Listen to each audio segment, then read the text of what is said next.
Tell us how we work all together to keep all of you healthy. Get started today. At Lala, we're elevating the art of parenting. That's why all Lala products are safe and non-toxic, made with unmatched quality, and they look good, like really good. For a limited time, save 10% on your first purchase with code Lala TV. It wasn't exactly a winter wonderland here in Detroit. Right. I'm not complaining though, because I love summer. Yeah, we got maybe 6 more weeks. Before the before it starts to get cool. Right.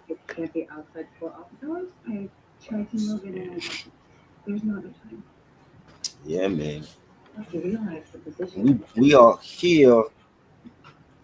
Triborough and Rocker Bash, That Ain't Rap Podcast, and another great live stream we're gonna have tonight. And just celebrating the life of Chino XL. Rest in peace. Damn. I didn't even expect that at all, man. I just came out of nowhere. Sam, what's good? Hold on. I need to make Sam my moderator again. I'm gonna figure out how to do that again. But we here celebrating the life of Chino XL, and that came as a shock. You know what I'm saying? I did not expect that, and Rocker, just tell us how you felt when you got the news and what Chino XL mean to you. Well, I was on YouTube, and I saw like on the homepage, R.I.P. Chino XL. Yeah. And I'm thinking to myself, I don't believe that this is true. Like maybe this is a hoax. Like maybe this is some kind of hashtag, that's related to something that Chino XL is working on. Like maybe like similar to the Death of Some Shady by Eminem. Like maybe Chino XL is teasing a project with a similar theme. But then I went to Crooked Eyes Twitter account, and I read the tweet, and that's when I realized that the news of his death was real. Right. And it hit me because Chino XL, he made his bones, he cut his teeth on the Wake Up Show. And the Wake Up Show was the West Coast counterpart to Stretch and Bobbito. Right. But what they would do was that they would put aspiring MCs, up and coming MCs, in the same musical space as established artists. So I heard, so you hear Chino XL, and he's rhyming with Guru. He's rhyming with Pharaoh Monch.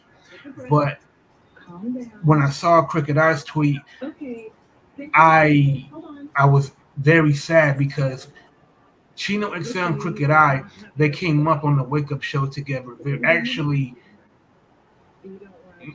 lyrical contemporaries of each other. And they're the same caliber of MC. Like whatever Chino XL can do, Crooked Eye can do just as good. Yeah.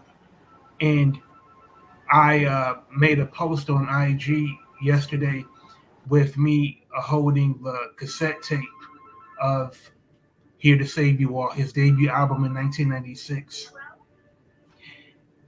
And I wrote a caption on it, and what I wrote was, I felt of all of the many great releases in 1996, I felt that Chino XL was at the vanguard of rap music. In some ways, more than Razcast, because Chino XL was a battle rapper with a record deal. That's the best way I can describe him. He like his attitude towards MCing was not mincing any words, not sparing anybody's feelings. He like his punchlines were devastating, and he can he can uh, make humor out of any situation. And when you have an MC like Chino XL, he it, like remember when 50 Cent put out How to Rob, Uh-huh. and a lot of MCs were offended by 50 mentioning their name in his song. A lot of rappers did the smart thing by not going back and forth with 50. They figure, this is a novelty song, like it's not really worth it to get in the mud with him. A Yeah. lot of a lot of people in the industry did the same thing with Chino, but it had nothing to do with his talent or his creativity as much as they don't want to poke the bear and have him diss them even more.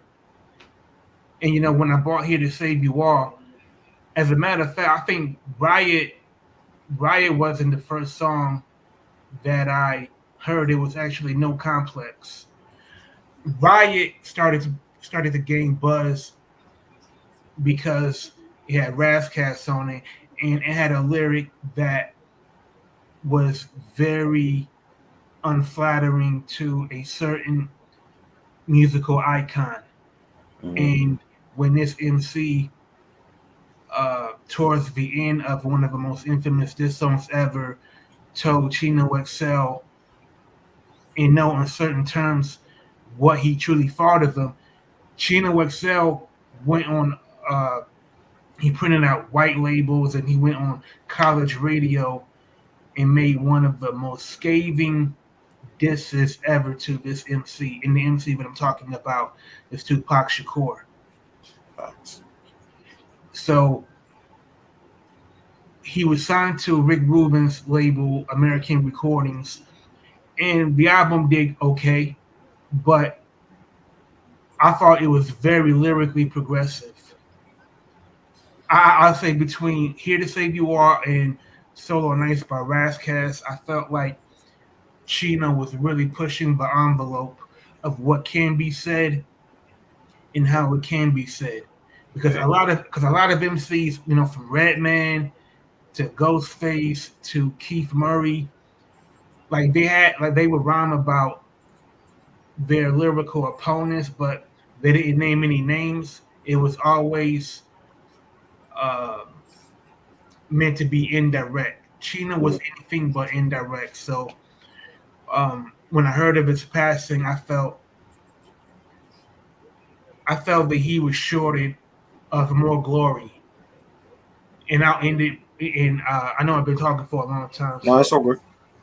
um, I truly believe that Chino XL, he was never acknowledged for pioneering the kind of rap style that Eminem will later master and make a legendary career out of. Right. Like you think about it, Chino XL, you know, made mincemeat out of he made mincemeat from other rappers, mentioning uh uh you know certain MCs in ways that they didn't appreciate. Eminem did the same thing with the Slim Shady alter ego. Uh-huh. He was pretty much I don't give a he was pretty much Mr. I don't give a fuck Right. before Eminem made a song out of it, and and fostered an entire personality and persona Do, out of it. do you feel like Eminem? What you just said. Do you feel like Eminem doing the same thing that Chino did got more publicity because he was white?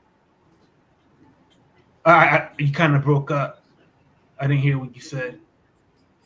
I was saying, do you feel like Eminem, that style of rap that Eminem did, like Chino XL, that he got more, that M got more, you know, publicity because he was white?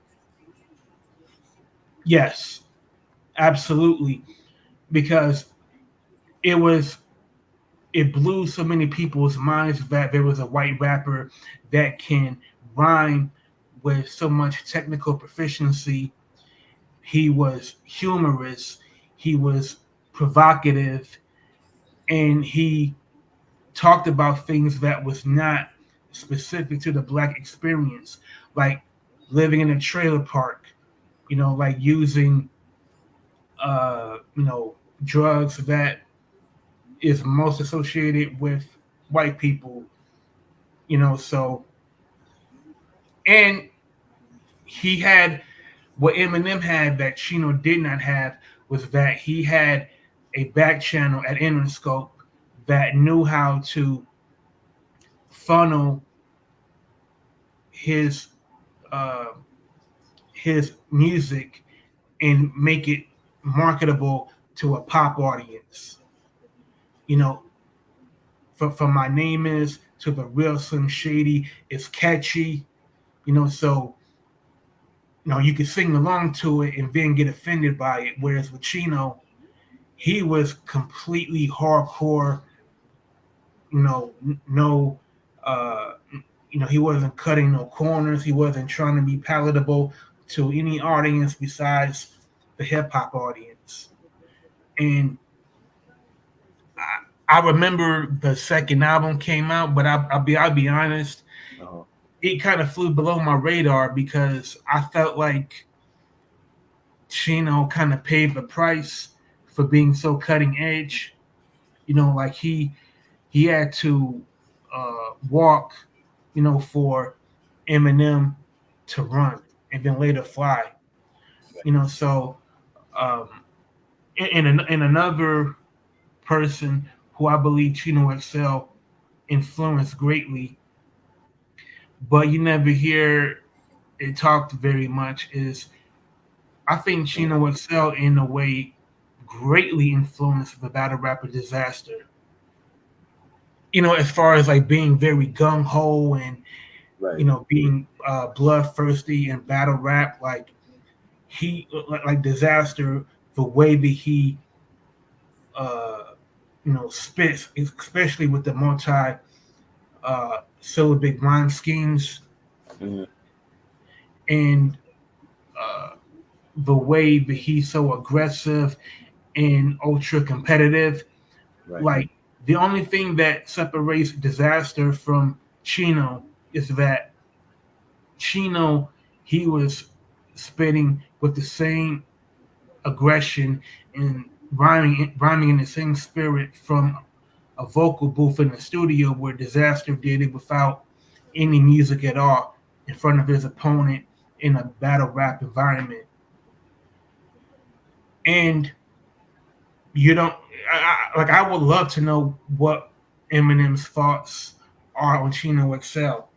I would love to know what Disaster's thoughts are on Chino XL as well, because he's somebody that stuck to his guns, and he's known to people like you and me. And to be totally honest, the reaction of his death is mostly felt by people in the culture, which I'm satisfied with, because there's nothing that I hate more is disingenuous people. But You know, I'm seeing that now though. I mean, you know how it is when it's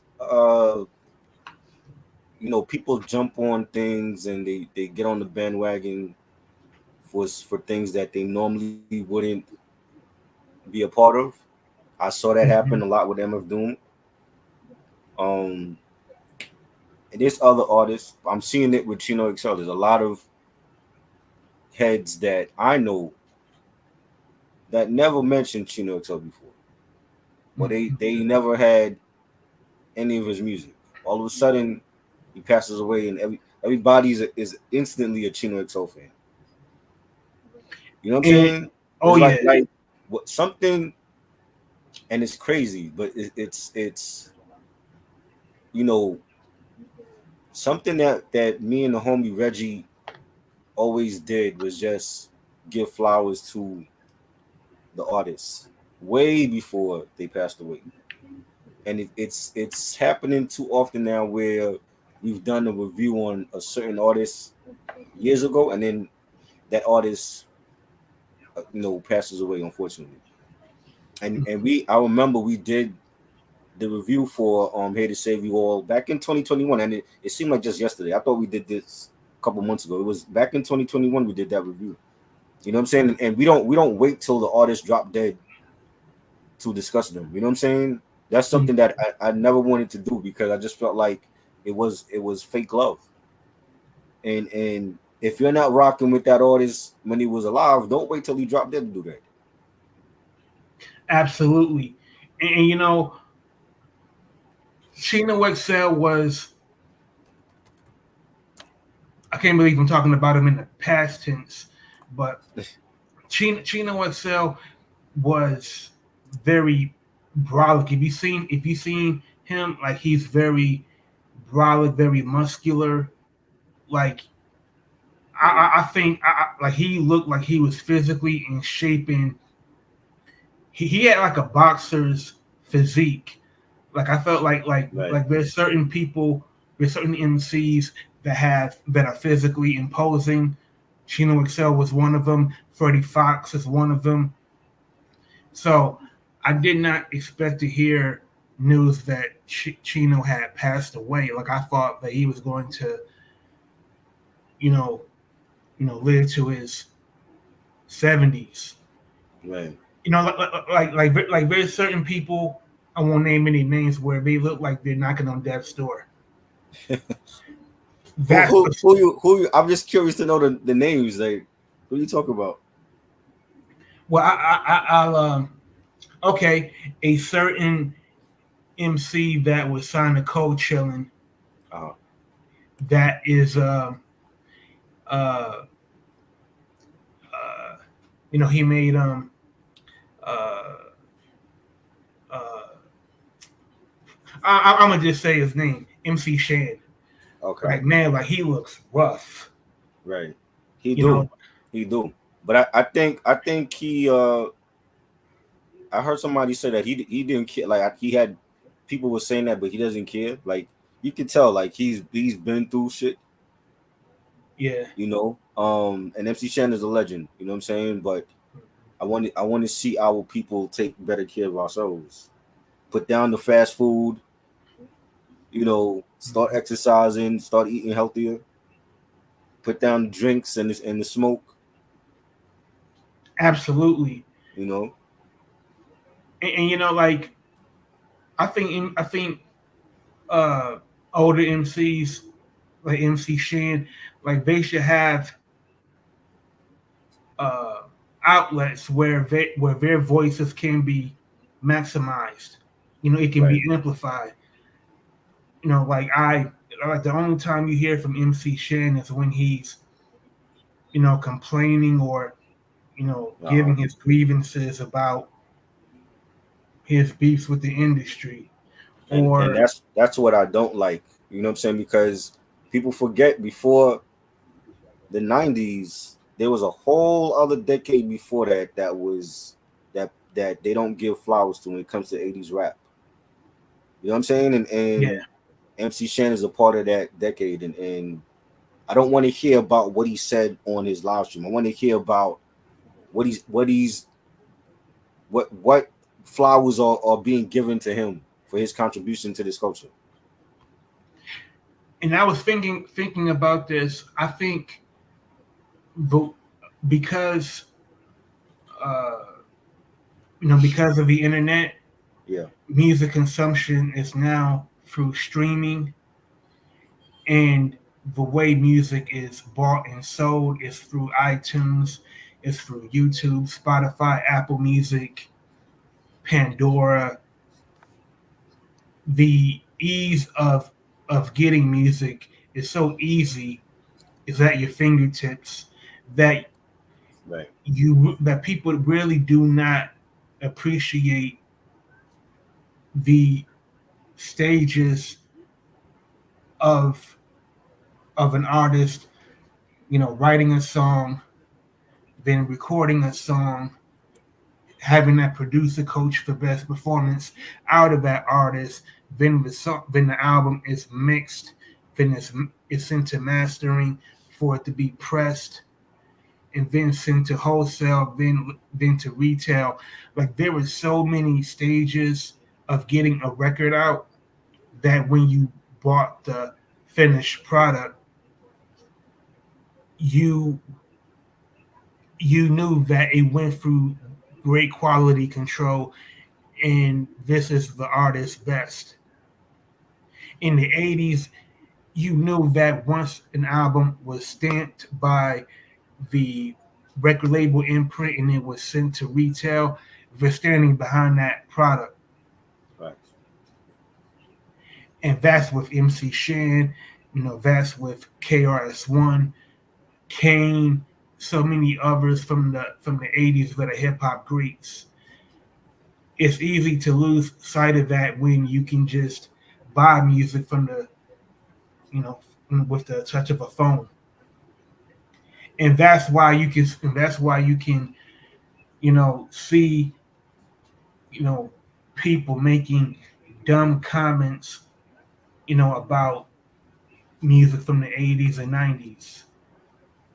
Yeah. And and I know, and later on I hope we touch on a certain all-time hip-hop great that gave an interview on a certain platform, and he was asked to name his Mount Rushmore of artists on a certain label, and people had the audacity to say that he was hating, or that he was being disingenuous. So it just goes to show that um, when you, Who we talk about? I want to know the names. We don't I already speak know. in codes over here. Who we oh, talk about? you know who I'm talking about? LL Cool J. Nah. Who you talking about? He's right. He's totally right. L- okay, LL Cool J, he appeared on Oh, Club Shay Shay, Shannon Sharp's right, podcast, and right, Shannon right. Sharp asked him to name his Mount Rushmore of Def Jam artists. Uh-huh. And he named himself, he named Public Enemy, Slick Rick, and the Beastie Boys. Okay. What was wrong with that? Shannon Sharp immediately started pestering Shannon. Shannon started pestering LL. How come you didn't mention Jay-Z? I mean, Jay Z got to, Jay Z, Oh Kanye. Lord. So It's a so what? different So era. Jay-Z got to be on everybody's list? It's a different tier list because you can do different tiers for each era. Like, why you Right. just tell them to do that? Like, But the thing is, like, do people realize that LL Cool J is only 1 year older than Jay Z? Yeah. mm, He's LL been Cool J is literally, like, he can be Jay Z's big brother. right. He's been out And it, longer. He's been out longer than Jay. and as LL Cool J said, Jay Z he joined Def Jam 1,000 years later, after LL Cool J, Public Enemy, Slick Rick, EPMD built the label up to where it is now. Right. So LL put out his first album in '85. Hmm. Jay Z, by contrast, put out his first album on Def Jam in '97. That's 12 years. Does it Right. make any sense for LL to kowtow to Jay Z? hell no. And that, Everybody is not going to have the same MCs on their top Boy, tier I list. swear to God, these niggas be thinking they gonna have the same list every time you make a list. Exactly. If I put out a top 10 list, people are gonna have something to say. Why is this MC not at number one for you? How you got, you know what I'm saying? You I from don't New care York, about son. I that. knew you was gonna put. I knew you was gonna put them on there, man. All them niggas we Exactly. got on It's your like, list got oh, do if rags you on. don't if you don't have Jay-Z on his list, so what? What does that mean? So he doesn't feel like Jay-Z is a legend because it's not on his list? First of all, it's gonna take more than 10 artists to be on my list because there's so many to choose from. Exactly. It's way too many. and and, and I think, and if you look, I looked at part of the interview. It's like I think it's like more than 2 hours long. I've only looked at maybe 30 minutes of it. LL was getting visibly frustrated Yeah. and pissed because it seemed like a lot of Shannon's questions were agenda motivated. Like like to, and then at one point, um, Shannon asked, okay, how about using a different metric? Okay, you got Jay Z. He went back to Jay Z, like, okay, these artists, Jay Z, DMX, and he mentioned Nas. Nas wasn't Nas like was signed Nas. with Columbia. That's my point. Like Nas was on Def Jam for a minute. I think like Right. he put out the untitled record and Hip Hop Is Dead on Def Jam. That was from '06 to '08. Mm-hmm. The rest of his, most people know Nas for his career with Columbia. Columbia. So Shannon sounded crazy because he clearly does not understand the history of Def Jam, understands the history of LL Cool J's career, and then at the end, uh, LL said, "You know what? Fuck it. My Mount Rushmore is Rihanna." Because he was just making a mockery out of it. Like, why should I even answer this question seriously if you don't even respect my answers? I'm telling you, I, man, I these think spoiled dark listen, skinned niggas get Shannon in their saw feelings. Shannon knew exactly what he was doing because he wants the juicy, clip that people could tune in for. He knew what he was doing. You know what I'm saying? And maybe that was his way of getting baiting LL into saying something he really didn't want to say. Because at this point it's like people tune in to Club Shay Shay for the salacious gossip bullshit that I've been against in this culture from day one. That's what they want to hear. And LL is not from that era. Like you're not gonna try to fool him into saying something about Jay-Z when there's nothing there. But that's what it was. And I'm not surprised because that's how Shannon is nowadays. You know what I'm saying? That's who he is. But it shouldn't matter whether if he didn't have Jay-Z on his list or if he didn't have Nas. People shouldn't look into that like, oh, well, he's disrespecting Nas and Jay because they're not on his list. So what? Everybody's list is gonna be different. Just like everybody, if we have our favorite albums, it's all gonna be different. It's not gonna be the same. Some people love Illmatic more than It Was Written. Some people love It Was Written more than Illmatic. They're both classics to me. You know what I'm And saying? when That people got to keep Niggas that in just mind. can't, This whole niggas thing just now, can't bro. be We happy. bro, we are living in an era now where on social media everybody wants to compare shit. Let's compare Illmatic with It Was Written and there has to be a better album. This one is the better album. They want to debate over shit like that. You know what I'm saying? When yeah, when that album came out in '96, we wasn't debating about, oh, this is so much better than Illmatic. We was like, yo, Nas got another classic album on his That shit was hands. fire, man. I was Yeah, 2 years old when that shit came out. none of that talk was going on. Like, oh, let's compare albums. We every day I see shit like that. Like, oh, this let's compare the best albums of 1996 compared to 1994. Like, it's just crazy. and also when Nas dropped, it was written in '96. You didn't really hear a lot of music from Nas. Like if you like, look at '95, You had Nas made a guest appearance on Money, Mo Murder, Muhammad Side from Do or Die. Cuban Link. He was on Cuban Link. Verbal Yep. Intercourse. Yep. What else? 456. 456 with 456. Coogee Rap. Yep. That's like a handful of guest appearances to tide people over to his next album. So what is that? 18 months. Infamous. He was on the Infamous also. Yep, exactly. Yeah. So I think when It Was Written came out, what people wanted to hear was how much more better can he get lyrically. Like if he's shown that he's this good at 19 years old, like imagine him more seasoned, more well traveled, and more experienced is going to show up in the music, and it definitely did. I agree. And we didn't have conversations like that on the front stoop. You know what I'm saying? It was like, yo, did you get the Nas album? Did you hear it? What was your favorite songs? Play that What CD, single nigga. city? Huh? That's all I got to say. They got to play that CD, play that, watch them. What single should he come out with as a video? And that's the conversations we had back in the day. None of this comparing albums and which one is better. And this is shit that's new on the scene to social media. These conversations now. And I just think it's stupid. And half of the time, these niggas don't even be listening to the album to compare them. So how you know which one's gonna be better than the other one? Exactly. And I think some of it is due to the idea of content creation.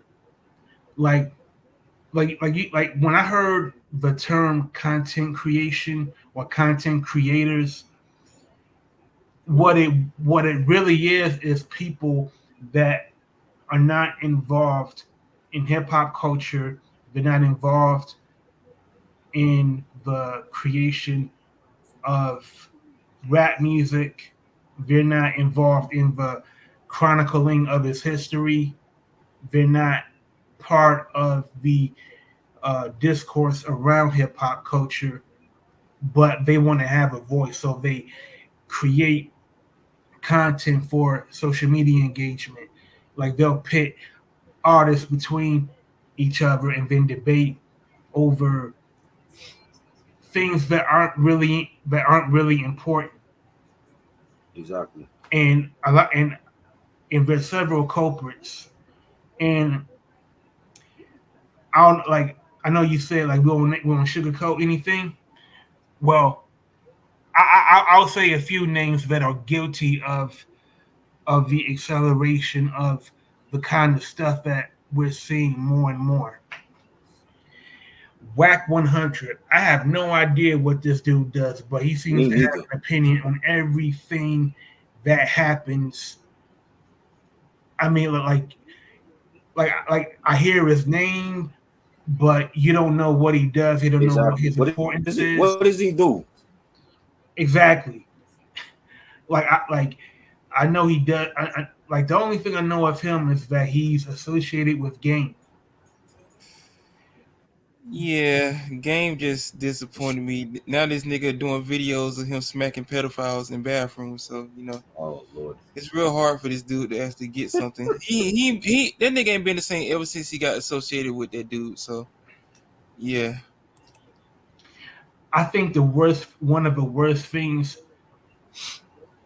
I think I take that back. I think the consequence of social media and the internet is that it has made rappers whose careers are now on the fringes have to do things just to keep our attention or just to be on our radar. Like you can, it's okay, to have a career where you're not in the hot spot all the time. Like it's okay to, to age gracefully. Like look at Master Ace. Master Ace is one of the greatest storytellers ever. He has a great career. Is he selling millions of records? No. Is he on? Uh, is he touring arenas? No. But if you want to hear his music, he has a very loyal fan base that will go see him wherever he performs. If you want to hear his music, he makes it available to those that want to buy it Right. and enjoy it. And niggas still buy CDs and cassette tapes from these artists that ain't even selling music records. So it's still a fan base and it's still business that you can get to that level if you even if you ain't even a bigger artist. Exactly. Like there's nothing wrong with that because it's better to have a small fan base, even if even for an artist that was once big, but your audience is smaller. It's better to serve an audience that's smaller to a loyal following than to try to chase the iHeart stage or try to chase the world, like the artists that are really big on World Star Hip Hop or Team Z, or because at the end of the day that stuff is fleeting. You only know of them for whatever nonsense they did that day. Facts. But but people will know if you mention Master Ace, even if they haven't heard a song of his, they know that Master Ace is well thought of by Nas. Master Ace is well thought of by Eminem, and they'll look up his music on their own. Yeah. I just think I don't care for the salacious gossip and the platforms that dedicate their content to that audience, and but they want to somehow be associated with hip hop. Hip hop heads don't care about gossip like that. They could give a rat's ass. They want to hear the music. Mm-hmm.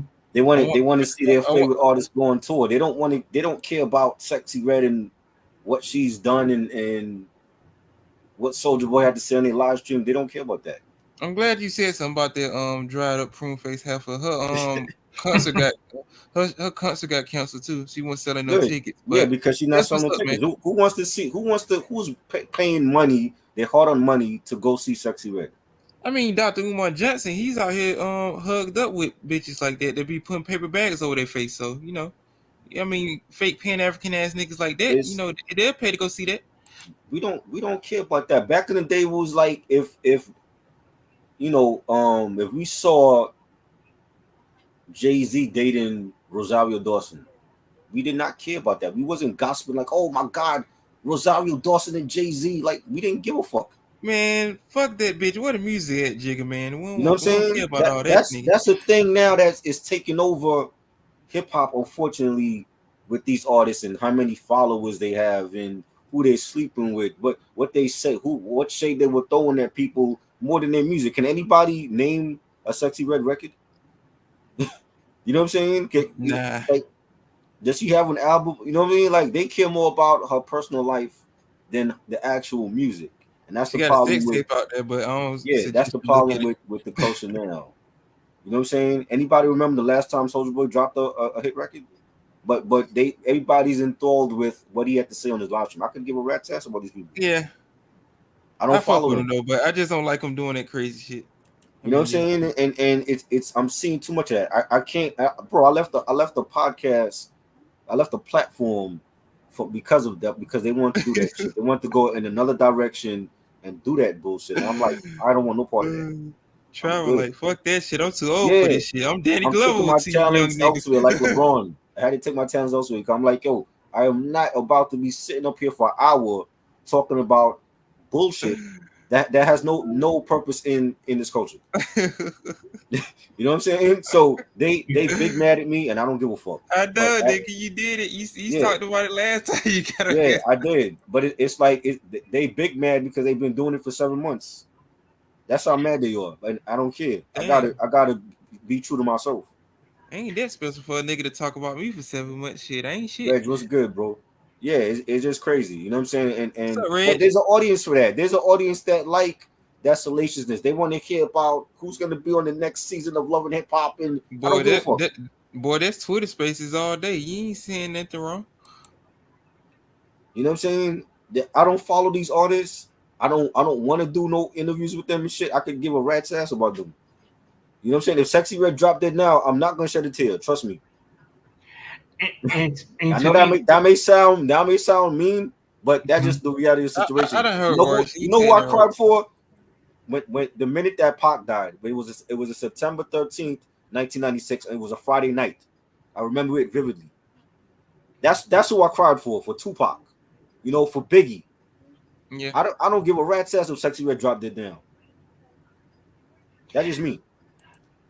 I was like, I believe people that have 9 to 5 jobs, people that are raising families, going to college, going to school, they're working towards a goal. They don't got time, to to follow gossip and to follow what's happening on TMZ or the Shade Room because they got more important things to deal with. Exactly. You always hear about the Sexy Reds, the Meg the Stallions from people that have nothing going on in their lives because they're living vicariously through these people. They got, they can tell you everything about, what these female rappers wear,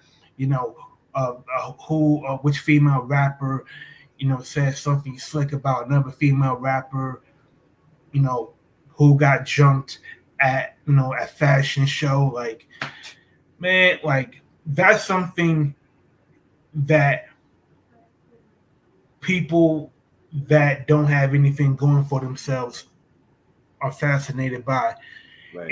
And I think somebody mentioned, um, you know, a lot of established rappers, older rappers, they're still selling cassettes, CDs, and records.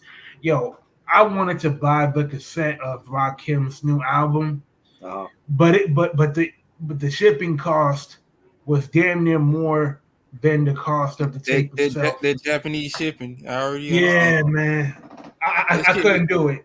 that shit be going up. That shit be like getting produced in like third world countries and stuff. I've been having that problem with like certain other, pre-orders with certain stuff that I buy. But you don't gotta worry about shit like that if we like put it like on Turntable Lab or like have like deals with those websites and stuff. But once you're independent, they put it on certain websites that have those like ship. I wouldn't say shipping problems, but it just be a different currency that they'll sell you the item from in like different countries and shit.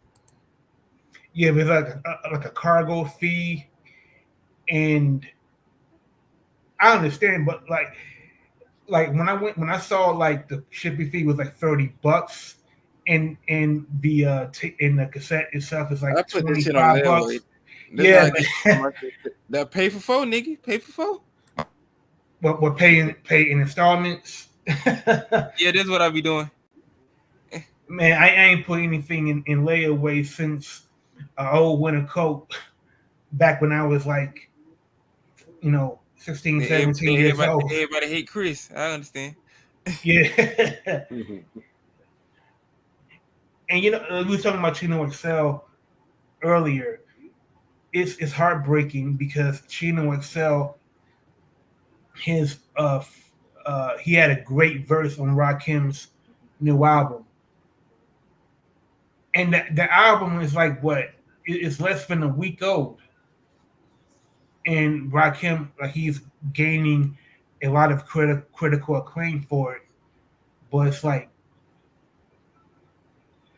it just, I don't know, it doesn't seem right to me.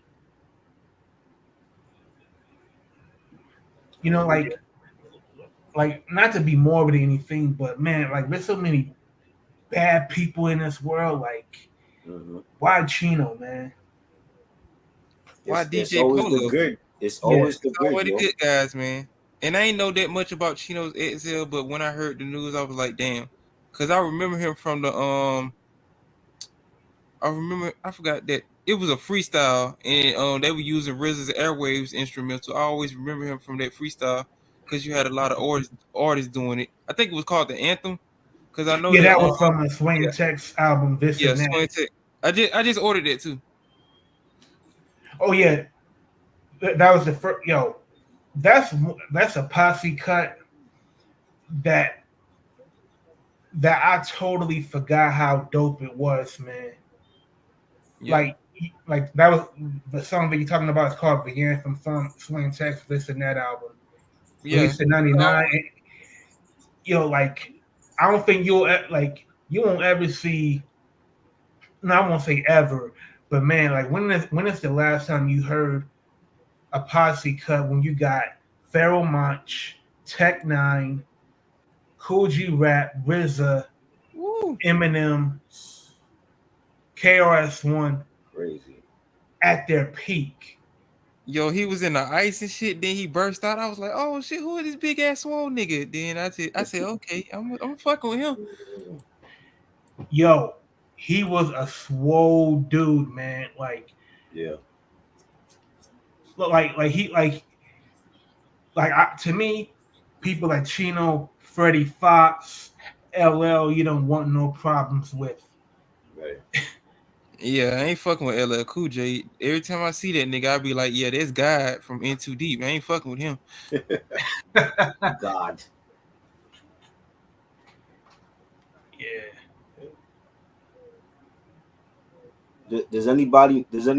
Has his the information about his death been released yet? Like what was the actual All I cause? know, all I know that he passed at his house. I ain't heard no extra information about it yet. Right. Man. Wow. I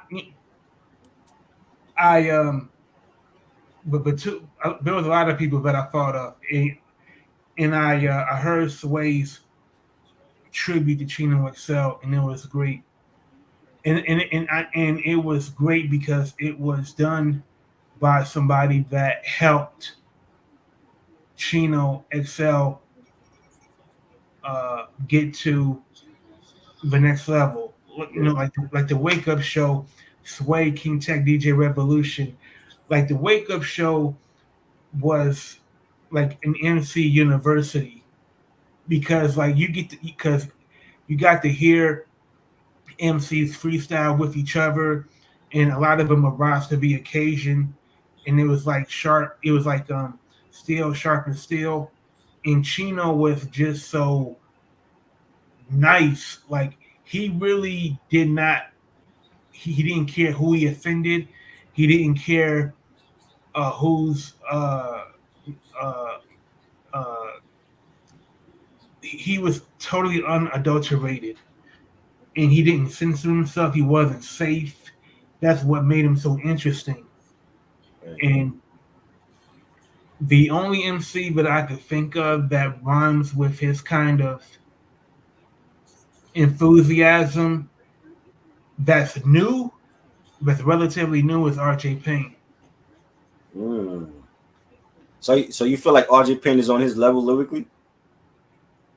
Absolutely. Like if you look at the caliber of MC Chino was, like RJ Payne, he doesn't uh, mention other rappers by name. Like he doesn't go out of his way to diss other MCs or other artists.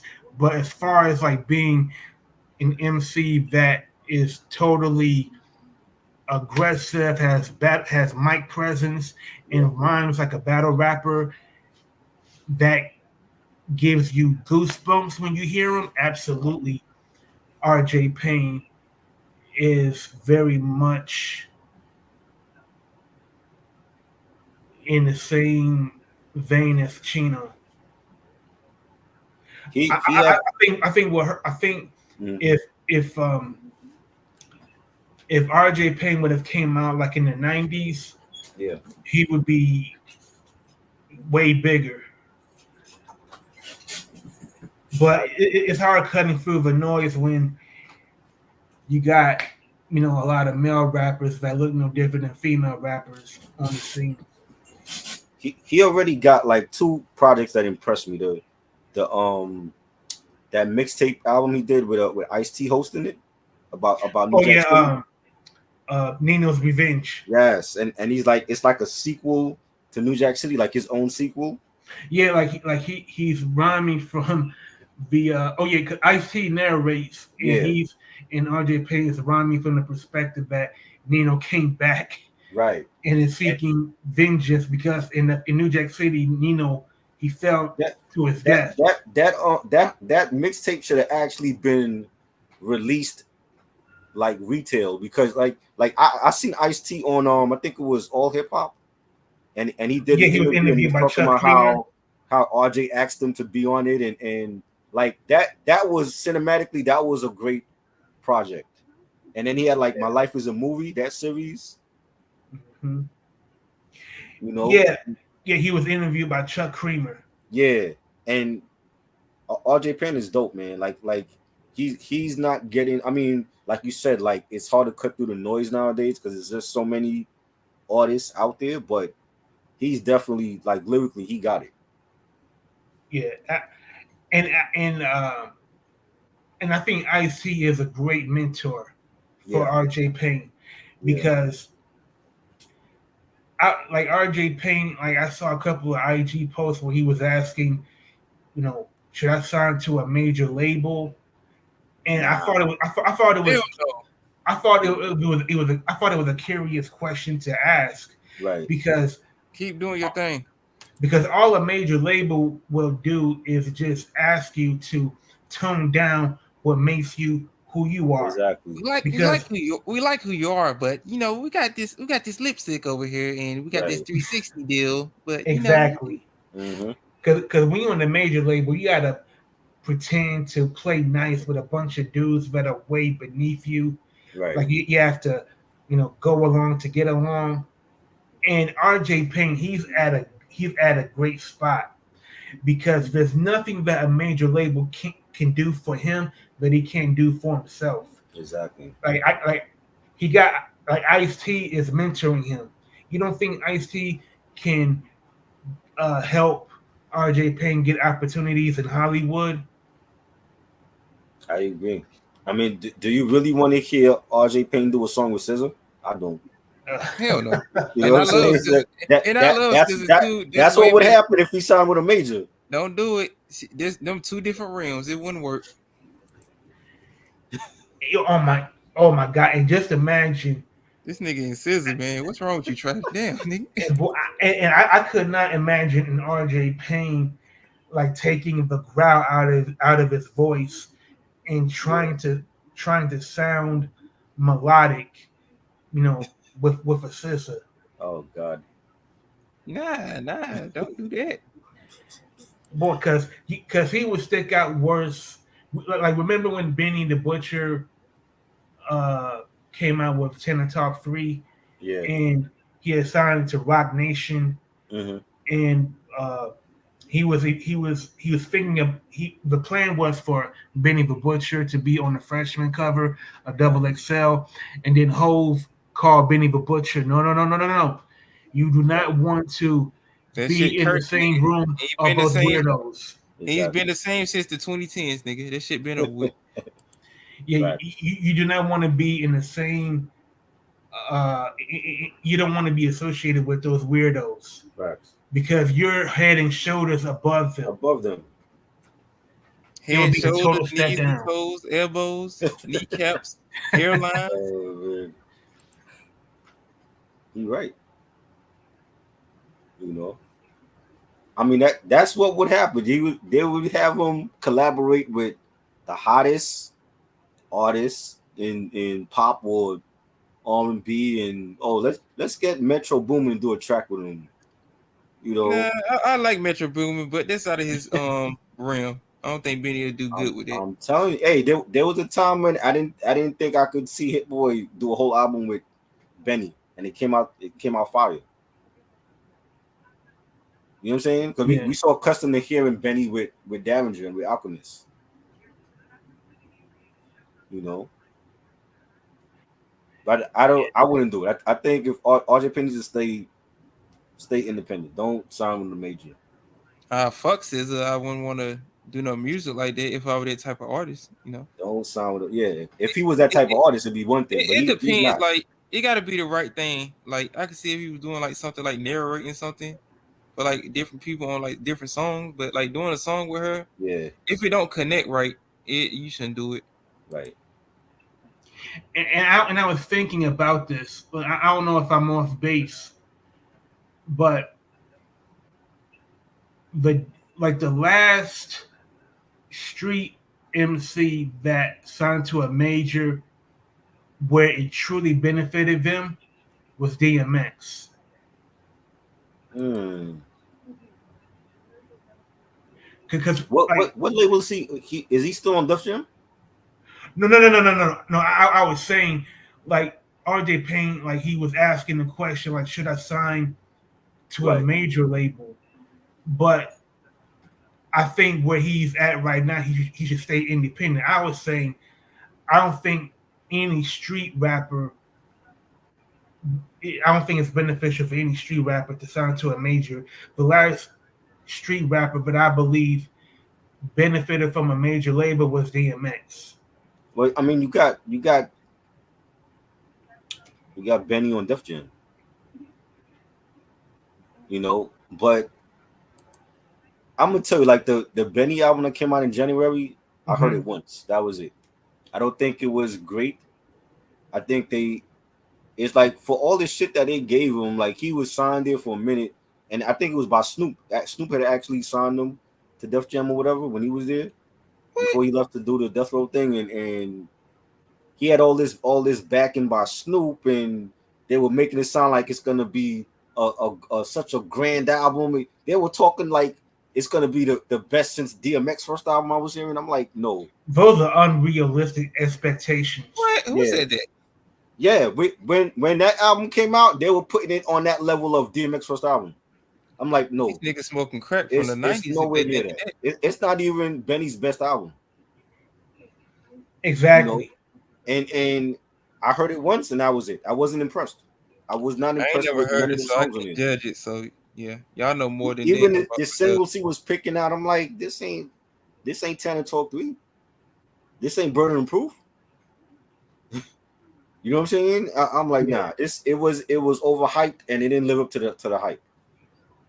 You know what I'm saying? I do believe Snoop Dogg was completely sincere in his desire to help Benny get to the next level. And I think Snoop did right by Benny, but I just think uh, people's musical taste in hip hop, I think for an artist of MCs, I think an artist of Benny's uh, caliber, I think him. I think uh, the desire for Benny to cross over, I don't think that will happen.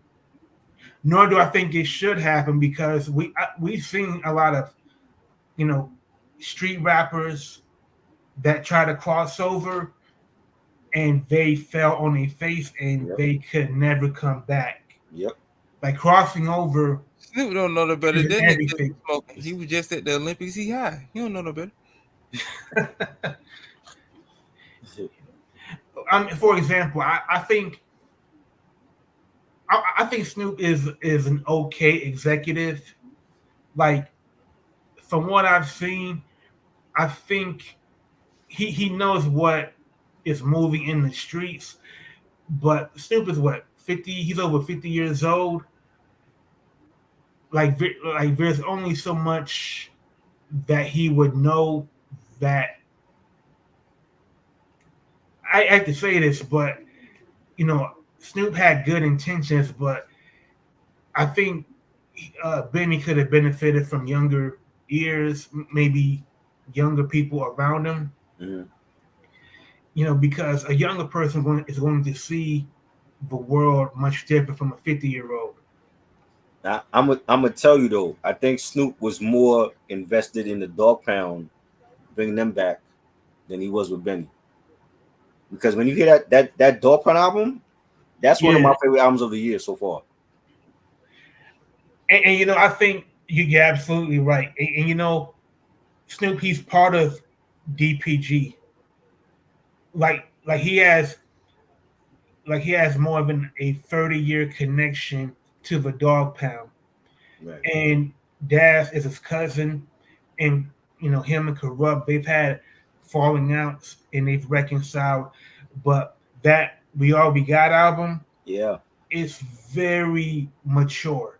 definitely. Like like you don't really hear much gangbang talk as much as you hear their growth on how they are, you know, as grown men, as fathers, as husbands. Right. There's a video for a song where they're talking about, you know, we've grown, we've changed, Grown up. we're grown up now. Yeah. You know, like if you know, Corrupt and Daz, you know, rapping about a sentiment like that 20 years ago would have been unthinkable. Mm-hmm. And do y'all remember when Corrupt signed to the Row? Yeah. He signed to Death Row again, Yep. and No, I don't remember that. Corrupt was saying some wild stuff. And wild shit. He was off that desk, man. He know the better. Yeah, I chill out on Corrupt, man. I actually have that album. The was Against the Grain. Yeah, Yeah, that was Yeah, that was like I what never heard 2000. yeah, that was the album when Is Suge, that his Space Out album, or is that something Nah, different? that was Okay. after. That Space Odyssey. That was after. yeah, Okay. Space Odyssey was like in 2001. Yeah. Yeah, that was the Against the Grain was the album where Suge, he came out of jail, he took over the reins of Death Row. He renamed it the Row, Mm-hmm. and it was an okay album. I mean, to me, for example, I'm not a big fan of the double album Corruption. Me neither.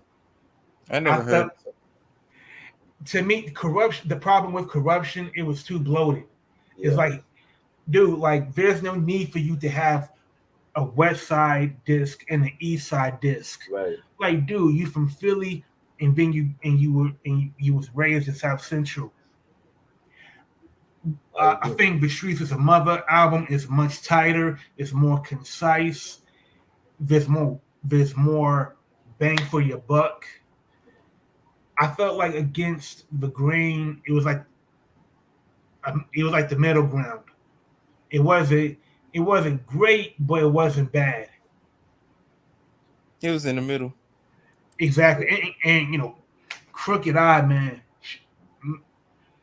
like that was one of the, I think up to that point, that was one of Crooked Eye's most high profile appearances. And he was also on Streets as a Mother as well. Yeah. So I think uh, you know, Corrupt in his own way helped Crooked, you know, get his feet on the ground.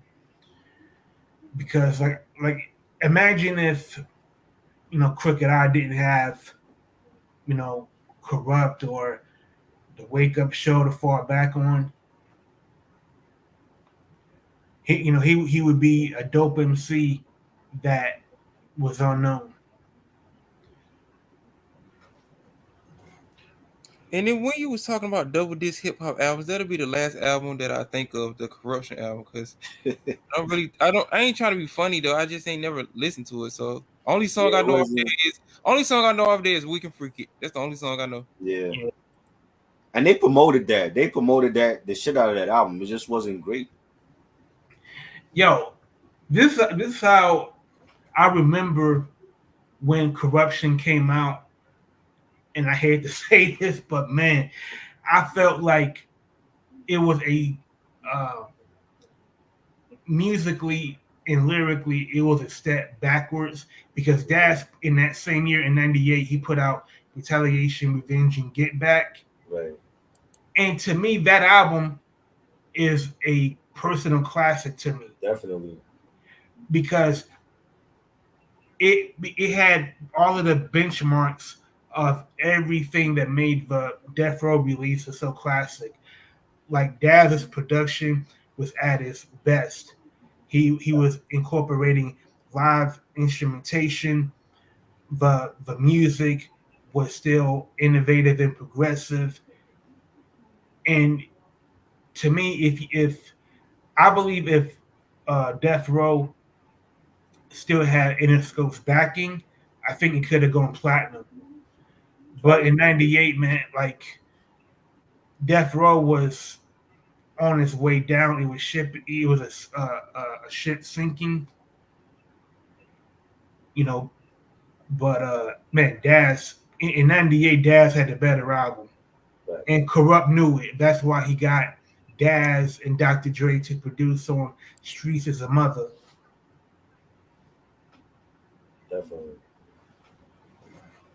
And yeah, like even with Crooked Eye, like look how far he's come. Like being on Death Row, leaving the row, and being with Slaughterhouse and that whole fiasco with them and Eminem, Mm-hmm. and That nigga Joe doing Budden. his own solo stuff. He had like a phenomenal album with Static Selector a couple of years ago.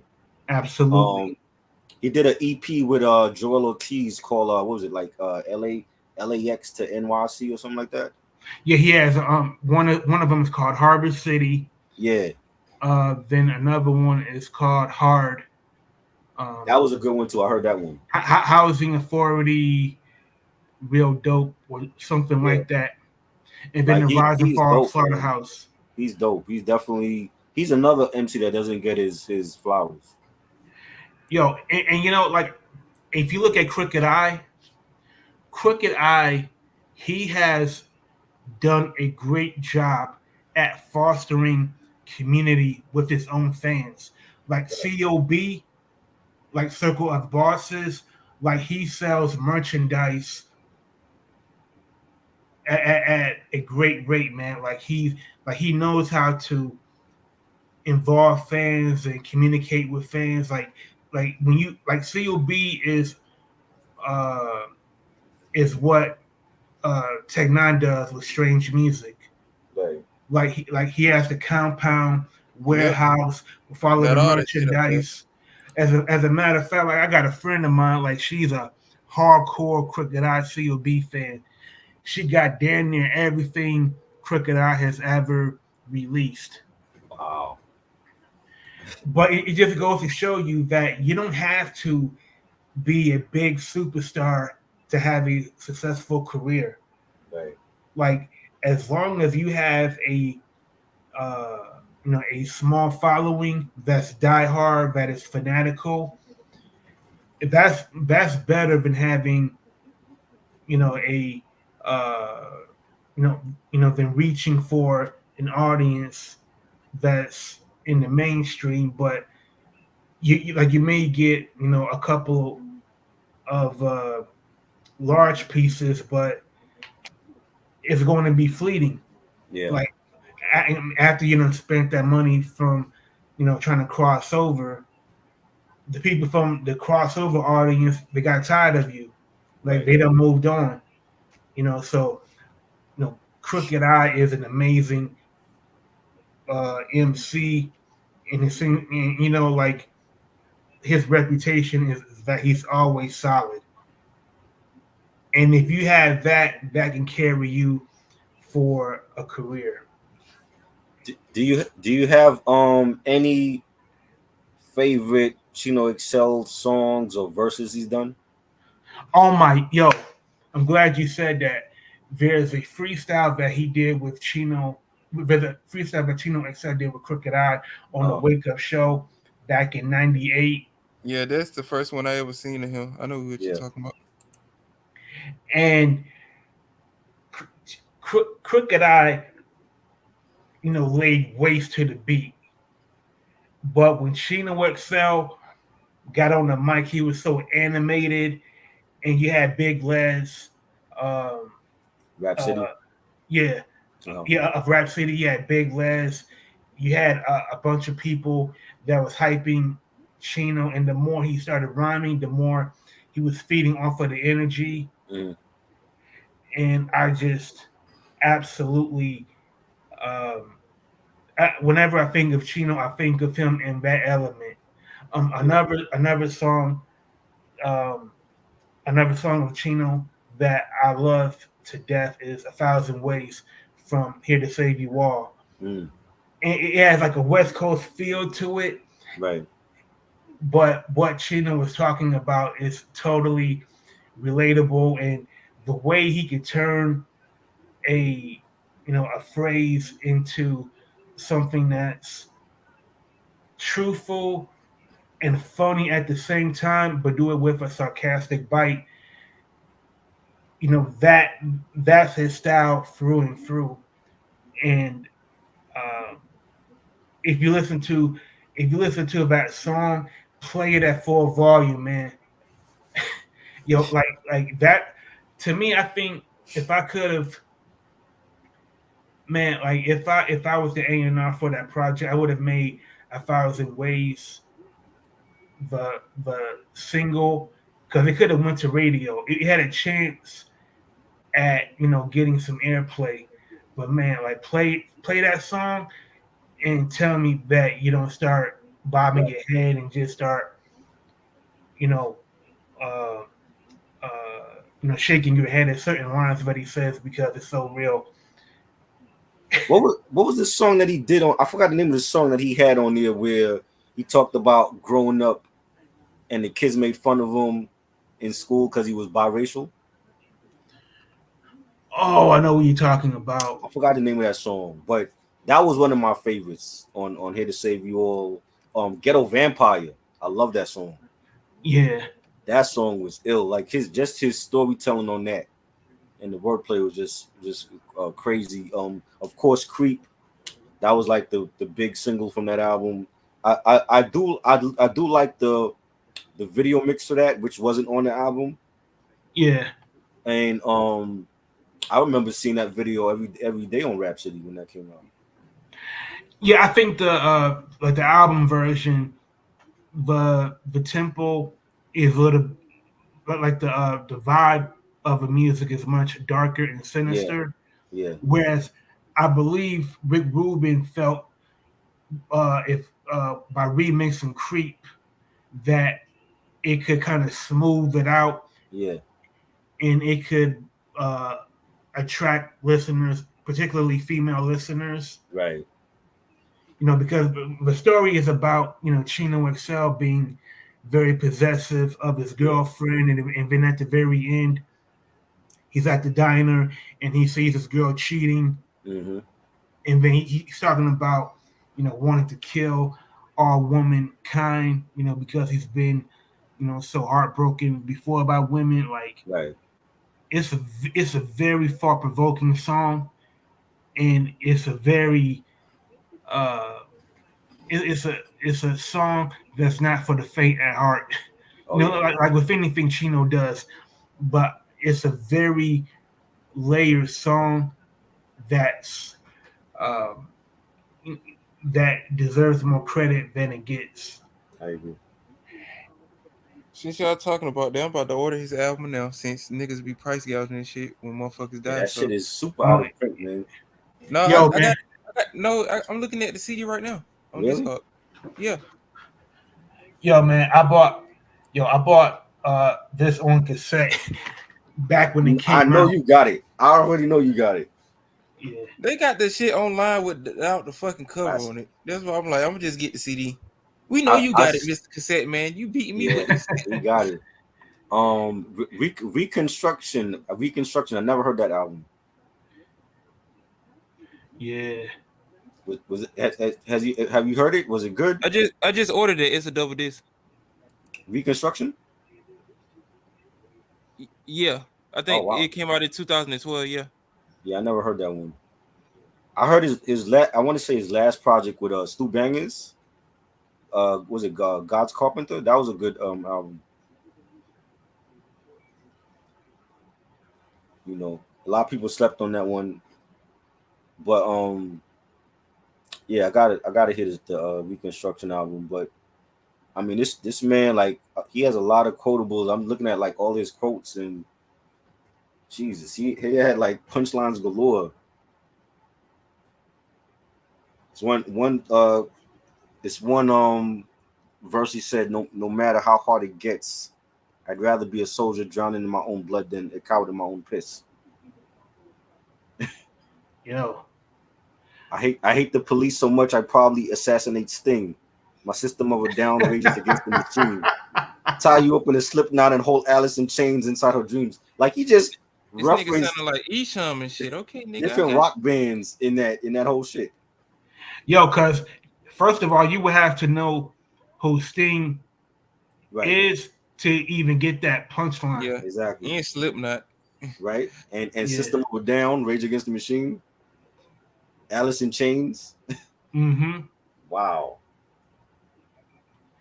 I show more blind rage than Stevie Wonder and Ray Charles wrestling in a steel cage. Oh Lord, That's wild. that's horrible to say. You gonna get canceled, man. You can't be saying that. Right. But that's why I said Chino XL was a battle rapper with a record deal, because everything that you just mentioned, you know, the bars that you just read off, those are things that's associated with the viciousness and the, you know, the aggressiveness of a battle rapper that wants to tear down his opponent, wants to embarrass him, humiliate him, and just tear out his entire soul. Like he, like like my man said, like today, if that was said, you know, you would have, you know, entire dissertations written about him. You know, you would have, you know, a lot of people wanting him canceled and him held accountable. But he was a man, like he, like throughout his career, you know, even with the Reconstruction album, that's a very personal album. But he still, like, he'll poke fun at himself and use very not mean spirited analogies, but he'll phrase things that's jarring and a little disturbing for you to understand what he's trying to say. Right. And that Reconstruction album, man, he had the creme de la creme of producers, man. Really? I believe Apollo Brown produced wow, some cuts on it.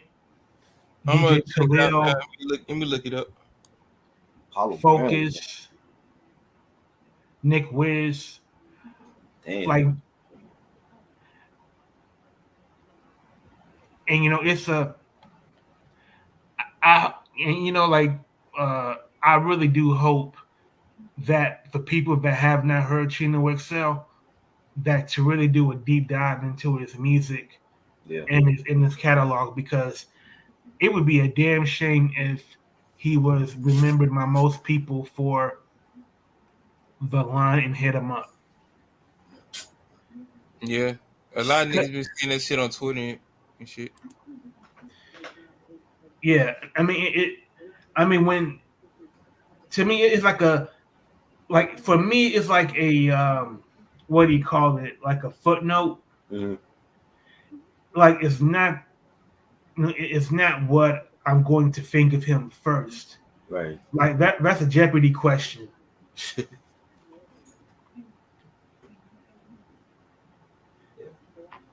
But man, like I told you, try, bro. Like I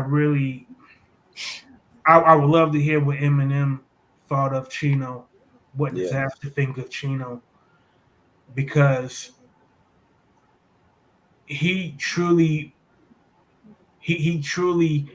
um, helped bulldoze a lot of barriers that he helped make their paths easier. And I get it. For you know, Eminem, he had his own struggles with overcoming, you know, prejudice, you know, because of being a white rapper, yada yada yada. That's the Reconstruction, right? Yeah. Wow. But Chino, that was an MC that no rapper wanted problems with. Not Right. Eminem. I wasn't near that nigga swole as hell. I Yeah. had to shoot him with a Desert Eagle, nigga. Yo, and I'm glad you said it. Like he can back it up with the lyrics and back it up physically. Right. Choke slam Like my motherfucking ass. I ain't that strong. yo, he like Chino looked like a football player. Like he could like he was like a defense not Yeah. defensive end. Well, middle linebacker. Yeah, middle line. Yeah, definitely linebacker size. I saw him in some movie. I forgot what the movie was, but when I saw him in the movie and I realized I was him, I was like, damn, he put on some, like I said, he put on some weight, but he put on some muscle. You know what movie I just thought about? I could have seen him in The Longest Yard. Yeah, he would have been perfect for Yeah. that, for sure. Definitely. Oh yeah, with Chris Rock. Yep. And Adam Sandler, Adam they had Sandler, yeah. Nelly was in that. I The think Great Khali. He yeah, broke it my nose. a lot of people was in that. Yo, You know, he would have Terry been Crews. he could have been like a correctional officer. Yeah. Yeah. Nah, I'm thinking he could have been one of the inmates. Yeah, he could have been one of the inmates. Yeah. Yeah. Goldberg was in that motherfucker. Yeah, D12. Proof was in that. Yep. Mm-hmm. Hell yeah. Wow. Let me ask y'all a question. Do you think Chino XL's memorial is going to be made public? I would hope think so. they're gonna do it. I think they're gonna do it privately for the family, cause you know a lot of niggas do crazy things nowadays and stuff. But That's you true. never know. But if it was up to me, if I was his family, I'd just do it privately. You know. Have something for the his fans though. Yeah. You know, Yeah, have that a too. ceremony for his fans. I could see somebody doing like a memorial of him, or like a painting or something on like a wall, like spray Right. paint and stuff. I can Yeah, see that, yeah, for sure. For sure. You know, like they did with Prodigy and shit. right. Yeah, because he deserves it. And I wasn't aware of his health. I don't know if it was a health problem thing. You know, I feel like nowadays a lot of the artists keep that stuff private and we don't hear about it till it's too late. So um, you know, it's just another legend that we lost, unfortunately, and you know, my Yeah, condolences to his family and his friends and you know all his fans. I didn't even know Yeah. DJ Polo died. I heard about it on Yeah, Twitter. I'm like, him what the hell too. is going on, man? I didn't even hear about that. I'm like, what the hell is going on? You Yeah, know, I would I think it would be very educational for people to understand what they died of. Because if Chino XL, who looked physically fit, could die at 50, right, I mean, what hope do the rest of us have? And right, Polo, man, like his importance to Cold Chilling can be overstated. Like he was, I believe, like Marley Marl was clearly the leader, but you had Polo, who was the second in command as far as production. right. Like when Marley Marl was too busy, Polo would pick up the slack, and boy, he they delivered on Road to the Riches and Wanted Dead or Alive. Mm-hmm. It's crazy, man. I mean, We losing our legends. That's what I'm saying. Is like we gotta give them their flowers while they still breathing, and not wait till they die. Buy that shit too while they dead, because we already know what they do when they die. Right. and as a side note, Mm. I I believe Coogee Rap carried Cold Chillin'. Right. Because if you look at Cold Chillin' as a label, Big Daddy Kane had Long Live the King, the first album, and it's a Big Daddy Thing, the second album. Taste of Chocolate was a brick. Never Prince heard of it. Dark you're not missing out on anything, bro. That's still his first two albums is still the only shit he performed live. He don't do nothing to pass that. I do like the Prince of Darkness album cover, but I gotta listen to it some more. That was a dope album, but he picked the wrong singles. Yo, you totally right about that. When you see him in concert, like he knows better to perform anything past it's a Big Daddy thing. Right. Like nobody wants to hear. And he did that at, if you remember, he did that at the Verses. Like when he battled Keras, he didn't use nothing past his second album. Exactly. Like I believe he did Mortal Kombat. Yeah. I think to me, Mortal Kombat was the best song from It's a Big Daddy thing. Right. You should have had a music video for that. Yeah. You know what I'm saying? And I like some of this stuff. I like Prince of Darkness album was solid. He picked the wrong singles. Looks like a job for it. Another solid album. He picked the wrong singles for that too. Because he was so infatuated at that point with being mainstream and being on the radio. You know, he had the Teddy Riley joint, I Get the Job Done. You know, he's in the Madonna sex book. So that all of that played a part in him wanting to do songs with Spinderella's not a singer. Mm-hmm. You know what I'm saying? It's one thing you get Spinderella to cut up to do some scratches on your track, but to do a duet with Spinderella at that time made no sense. He was writing those lyrics for her like he was doing Little Daddy Shane. You know what I'm saying? Right. And it was just like, and I as a fan, I was like, what the fuck is Kane doing? Like, why are you in a white suit dancing? You know what I'm saying? What are you doing? You know what I mean? And it was just spiraling downwards. And then like by the time 94 came, when he came out with Daddy's Song, it was a rap. We wasn't even paying attention to him. Damn, we was on that Nas, nigga. and you know what's even I think the irony is that Coogee Rap in 95 put out 456, right, which is better than Prince of Darkness, Taste of Chocolate, and How Can I Get a Record Deal albums right, put together. Yep. And then you had Master Ace, who put out Take a Look Around in 1990. He left Cold Chillin' and reinvented himself with the INC. Yep. Even though I didn't like that sound. No Chrome, nigga, that shit fire. Classic, nigga, 5 mics. Yo, Jeep ass nigga sitting on Chrome. Yeah. I wasn't really crazy about that sound, but Master Ace, he extended his career. Definitely. Kane, Kane by 91, I felt like was in the record store bin. Like he was. Damn. He was. You had Onyx. You had these new niggas coming up and shit. You know what I mean? He wasn't gonna do the hardcore shit. That wasn't him. Like what Onyx and MOP was doing, he wasn't gonna do that. Yeah, he wasn't gonna do that shit. We seen Run DMC try to do that shit, and that didn't work. Because he was really from the streets anyway. So like he didn't need to talk about it in his rhymes like that. You know what I'm saying? He was like the ladies' man, but it was like when you got Death Row hot on the charts and you got Bad Boy and you talk about you the Prince of Darkness. You know what I'm saying? It kind of falls flat because it doesn't compare. Yeah, like that whole like Dark Gable thing fell flat by 94.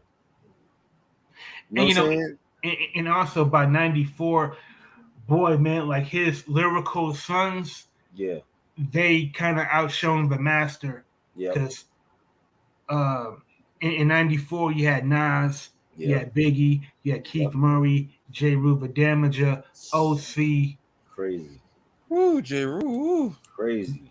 Redman dropped There's a Dark Side. Like he let's try his favorite album. Nope. I like it. I don't think it's a classic, but I like certain songs on it. You know, I think There's a Dark Side was very experimental. Yeah. But as far as through and through, a classic. People love it. It has a cult following, and I only noticed that when I got online. That being on the message boards and seeing there were people like dedicating threads to that album. I'm like, what the fuck? I didn't see I'm this in going back to '94. what the album. I gotta listen to more. I Of did not see this in Best '94 for that Darkside. album, and I told people this all the time. From 19, I bought that album in November '94 when it came out. That same week, I went to Coconuts and I bought that album, and I have still felt the same way about Y'all it from niggas like it only '94, because of the like red I do cassette. in I can hear you now. 2024. It I has can hear not you changed. now. I still feel the same way about that album. It's the red album cover. That's why you niggas like it. Yeah, that's what it is. They love the album cover more than the actual album. I'm like, y'all know this is not a classic album. Yo, do you? I think I know the answer to this question, but I'm gonna ask it anyway. There's a dark side better than Tical. You know what? When I got to Cal, I was underwhelmed. There was an underwhelming album because, like, I guess I was expecting the big features and you know like another Mary. You know what I'm saying? Like he had the Mary Mm, feature with All I Need or whatever. I was expecting shit like that, but he yeah, gave us a dark album, and I wasn't expecting that from him. Like that's something I would have expected from like Deck or You God. You know what I'm saying? But that album grew on me like over time because like I had friends around me that when they heard it, they were like, "Yo, this album is phenomenal. This is great." And I didn't feel like that. I heard the album. I I'm like, always like eh. that, nigga. I ain't never Bring the said it was Pain was trash. fire, and then I'm hearing like, okay, PLO style. The radio DJs were playing that. They were playing Meth vs. Chef. I'm like, yeah, those are cool, but I felt like I was expecting more from that album. But when you look at it now, it's like Method Man's discography is trash. Yeah. Like his best shit is with Redman. You know what I'm saying? Like, The yeah. first two albums and yes, this I, first two albums, like by default, I would say it's his best shit. But to Cal 3, that was trash, and everything else I don't like after. I do like a little bit of the four shit was the 4-2. I forgot what that The shit was day called. after joint. Yeah, I do like that Yeah, a little that bit. has some joints, but I definitely haven't promoted enough though. But They you was know what I'm giving all saying? the money. They was giving all the money to Jay-Z at that time. Right, of course. The Cal is a great album. You know what I'm saying? But when it first came out, bro, I didn't know what to think of it. Cause I'm like, yo, I know this what is you thought. You was like, "Fuck that, nigga, liquid swords, nigga, liquid swords." no, I was like, this is not what I expected from Method Man. Like he went dark because he was like already like the sex symbol in Wu-Tang Clan. There was like already anointing him like, yo, he's the most popular one. He's all the ladies love him. You know what I'm saying? I thought we was gonna get like the big features and shit like that, and we got a darker album, and I'm like, I don't know about this album. You know what I think? Yeah, I truly think that Method Man was a victim of being first because yeah, RZA's production it wasn't as great as it grew to be. right, Like imagine if Meth had the production of Only Built for Cuban Links or right. Liquid Swords. Maybe Meth would have had a better career, but you're totally right.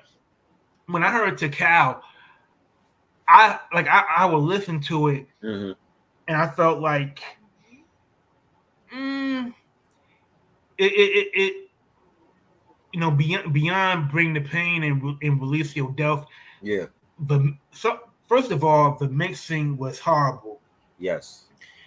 Then on I heard RZA actually talked about that because I want to say it was for the 20th anniversary of Cuban Link, and he talked about how when he was doing those albums, like they left in they kept the mistakes in the albums, like the mixing is bad, the mastering is bad, but that's how he wanted to keep it.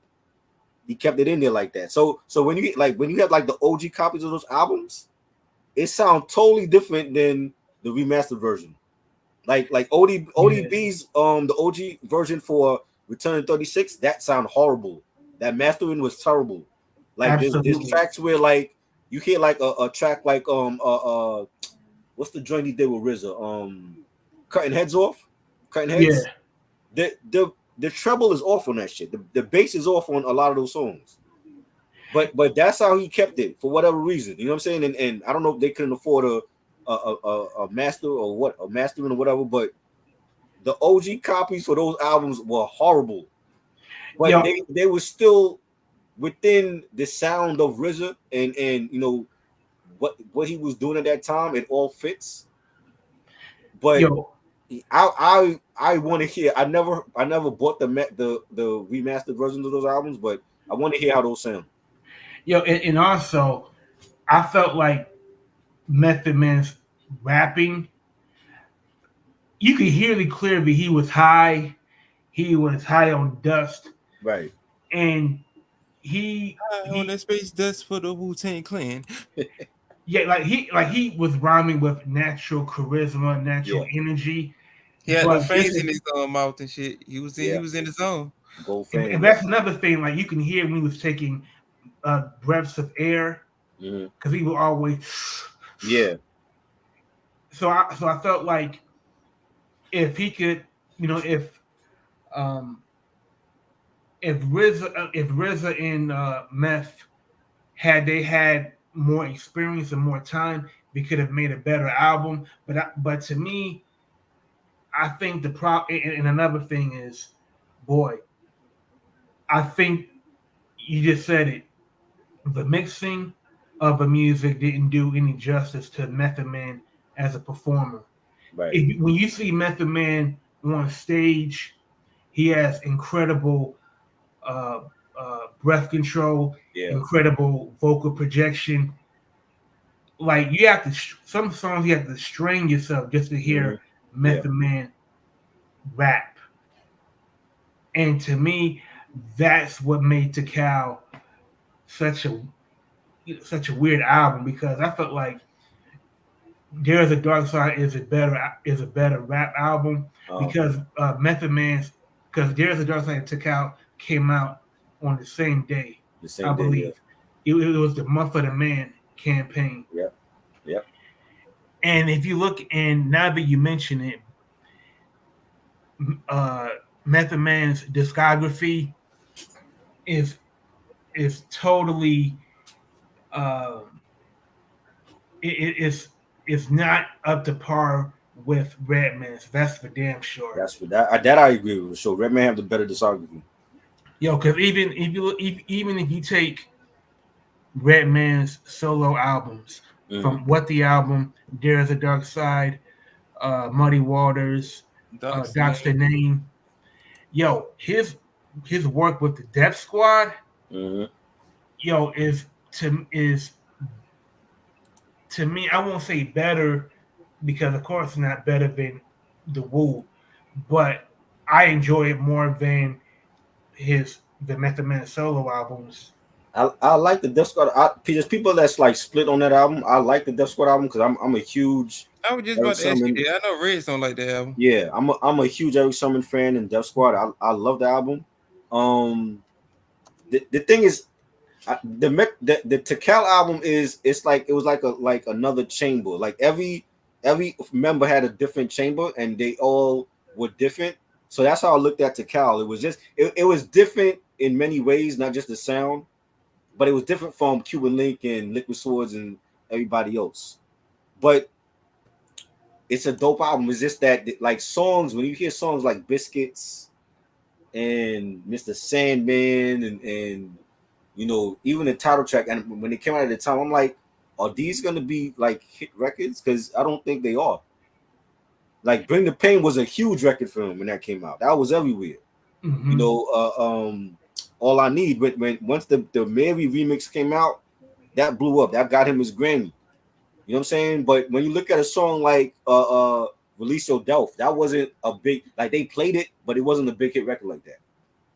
Yeah, And I and saw it. I was like just like as a just listening to the album, and I'm like critiquing these songs even back then. I'm like, is or any of these? I couldn't see none of these other songs being like huge records off of that album. Because the only thing that we had to go off on was Method Man's appearances on Right, Into the 36 Chambers.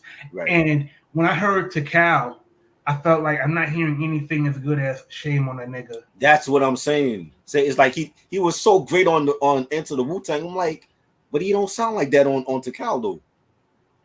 And Quiet as Kept, I felt before he linked up with Redman, I felt Method Man had a great lyrical synergy with ODB. Yeah, Because if you listen to Shame on a Nigga, like they clearly got different styles, but they mesh. yeah. like one is wild and eccentric, and the other is more nuanced and a much better live performer. But I did not like. I don't care what nobody says. I Meth versus Chef is a nothing burger to me, man. That was dope. That was a dope battle. I enjoyed that one. Well, maybe my expectations was too high, Right. but when you see Meth versus Chef, I'm thinking it's going to be, guillotines flying. Right. There's going to be heads being cut off. I felt it was too tame to me. Yeah, I heard people say that too. That it was too tame. It was They too needed tame a of a battle. music. They needed a music video for that. That shit would have Yeah, been nice. yeah. You know, and it was just like like that album just grew on me like years later, and I'm like like I appreciate it now because his discography is not that good on his own. Yeah. You know what I'm saying? Like he made his best shit with Redman. You know how the Blackout 1 and 2, the How High soundtrack. You know, I and do need Blackout too, though. yeah, Blackout 2 was dope. It had some joints.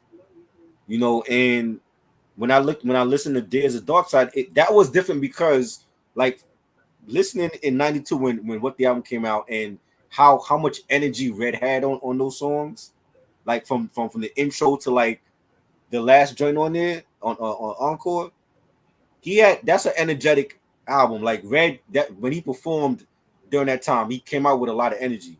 With There's a Dark Side, I know he was going through. His friend passed away. He was on drugs. You know, it's still to this day he don't perform nothing from that album.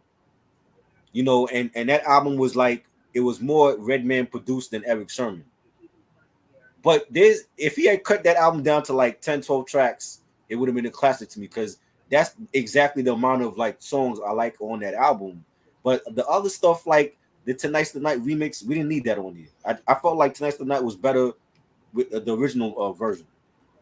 You don't like that with the Mary Jane Girl sample? I didn't like the remix for that. Oh, And he said dope remix. He had like 2 remixes for Can't Wait that were fire. That should have been on that album. You know what I'm saying? Maybe this is on the overseas version. They always do this to us right. Americans. You know? even like they didn't release a lot of those. Both him and Redman, him and Method Man, Def Jam didn't release a lot of those singles from those albums. They got like maybe 2 or 3 singles the most. You know what I'm saying? Like for Redman, they released Rockefeller and Can't Wait, and that was it. They never released nothing else. From Tical, they released Bring the Pain and Release Your Delph and All I Need. It ain't in the budget. But shit, I'm like, yo, but Jay-Z wasn't even around at that time. So what's the excuse? They was like, fuck that. We saving it for some artist named Jay. They saving it for Onyx? You know what I'm saying? So I didn't understand that. But it was like I love A Million and One Buddha Spots. That should have been a single. You know, Cosmic Slop was dope. I like that Def Squad collab. You know, We Run New York with Hurricane G, rest in peace. Love that joint. He had bangers on there. I didn't like the whole album overall though, and it was just a different, darker Redman that I wasn't expecting. But I was thinking about this. I think there is a dark side. The Month of the Man campaign. I think they were already thinking of pairing Method Man and Redman as a group. Right. But in '94 of all of the artists that was on Def Jam, what was the best selling Def Jam release that year in '94? Warren G. Exactly. Yeah. Like Warren. I always said that Warren G album is a classic. I've always said that about that album. Nigga, save Def Jam. That was my favorite rap album of summer '94. No lie, it was Warren G. I was bumping Aaliyah's first album and the Artifacts, Between the Rock and the Hard Place. That was my go-to albums in summer '94. Yo, this is how influential the G-Funk sound was. Definitely. The Brat's album came out around the same time as Warren G's album, and it went double platinum. And that was like the ultimate fuck you to Suge Knight when Suge won the sign with Death Row. Yo, I'm glad you said that. Yeah. Because imagine if Warren G would have been on death row. And but the thing was the thing that would be the caveat. Okay, what if Drake produced Warren G's album? It wouldn't be regulated, would it? Nah, it definitely would have resonated here because they played the death row shit over here. Like they were heavy, even though New York felt some type of way about the whole coastal beef. They were definitely supportive of death row and what was coming out there. Because if you look at it, like in '92, The Chronic comes out. In '93, Doggy Style comes out. In '94, you have the Above the Rim soundtrack, the Murder Was the Case soundtrack, and then you got Warren G's album Regulate. Yeah. That's what is that 5 multi-platinum albums. Yeah. I know Suge, like Suge. He was pissed. He had to kick himself because he Nigga had didn't want to come off that damn money. I wasn't finna be signing to you if you want to treat your artist right, my nigga. We ain't finna do that. Russell Simmons West Side, man. You gonna give me some money? You gonna do right by me? You gonna let me produce my own album? To have a West Coast artist save a East Coast label like Def Jam because they were bankrupt. You know what I'm saying? Like that Warren G did more than enough. You know what I'm saying? And Shug was petty where he didn't like he tried to block the performance with Nate Dogg on the Soul Train Awards or some shit. Yeah. That was in the Warren G documentary. Trying to charge him some money or something. Yeah. Oh yeah. So I was happy for Warren G, and that same year I got to see him in concert too. Like when he went on the tour for that album and he killed it at the Madison Square Garden. Like that was great. It was great to see him. He's always been a dope artist. You don't hear about no salacious gossip with Warren G. He stick to his business. Yep. And he just do his thing. That's how it's supposed to be. You know what I'm saying? You know how much of a asshole you gotta be to have beef with Warren G. Exactly. And that Suge Knight to this day. Yeah. Like he still harbors resentment that Warren G made it without Death Row. But that's Suge's fault though, because Warren G was there with them, helping them on the Chronic and Doggy Style. He should have been on Death Row. And ain't saying that nigga. He didn't want to keep it red. See over here, Death Row, we keep it red. We bloods over here, dog. See, I ain't gonna sign that nigga. I ain't like Nate Dogg. But when he opened his mouth to start singing, I said, "Hey Dre, we gotta sign that nigga today." Is that what he said about Nate Dogg? Yeah, he didn't like him at first. Wow. That's wild, Joe. That's crazy. Like, and to think that of the artists that was on that label that never got a chance to come out. Jewel, rest in peace. Danny Boy, Lady Uncle Charlie. He had Little Bow Wow at one point. He had Hammer. Yeah, that's crazy. They probably could have did something with that, but I think the death of Tupac just ruined that. I think Hammer would have been the most rewarding for Suge because Hammer, like a lot of people have written him off, but then he came back with Pumps in the Bump and it's all good. But if Suge could have found a way to integrate Hammer into the Death Row sound, and still go platinum, that would have been a major coup. Because it would have shown that Death Row is more than just gangster rap. Right. Multi-talented.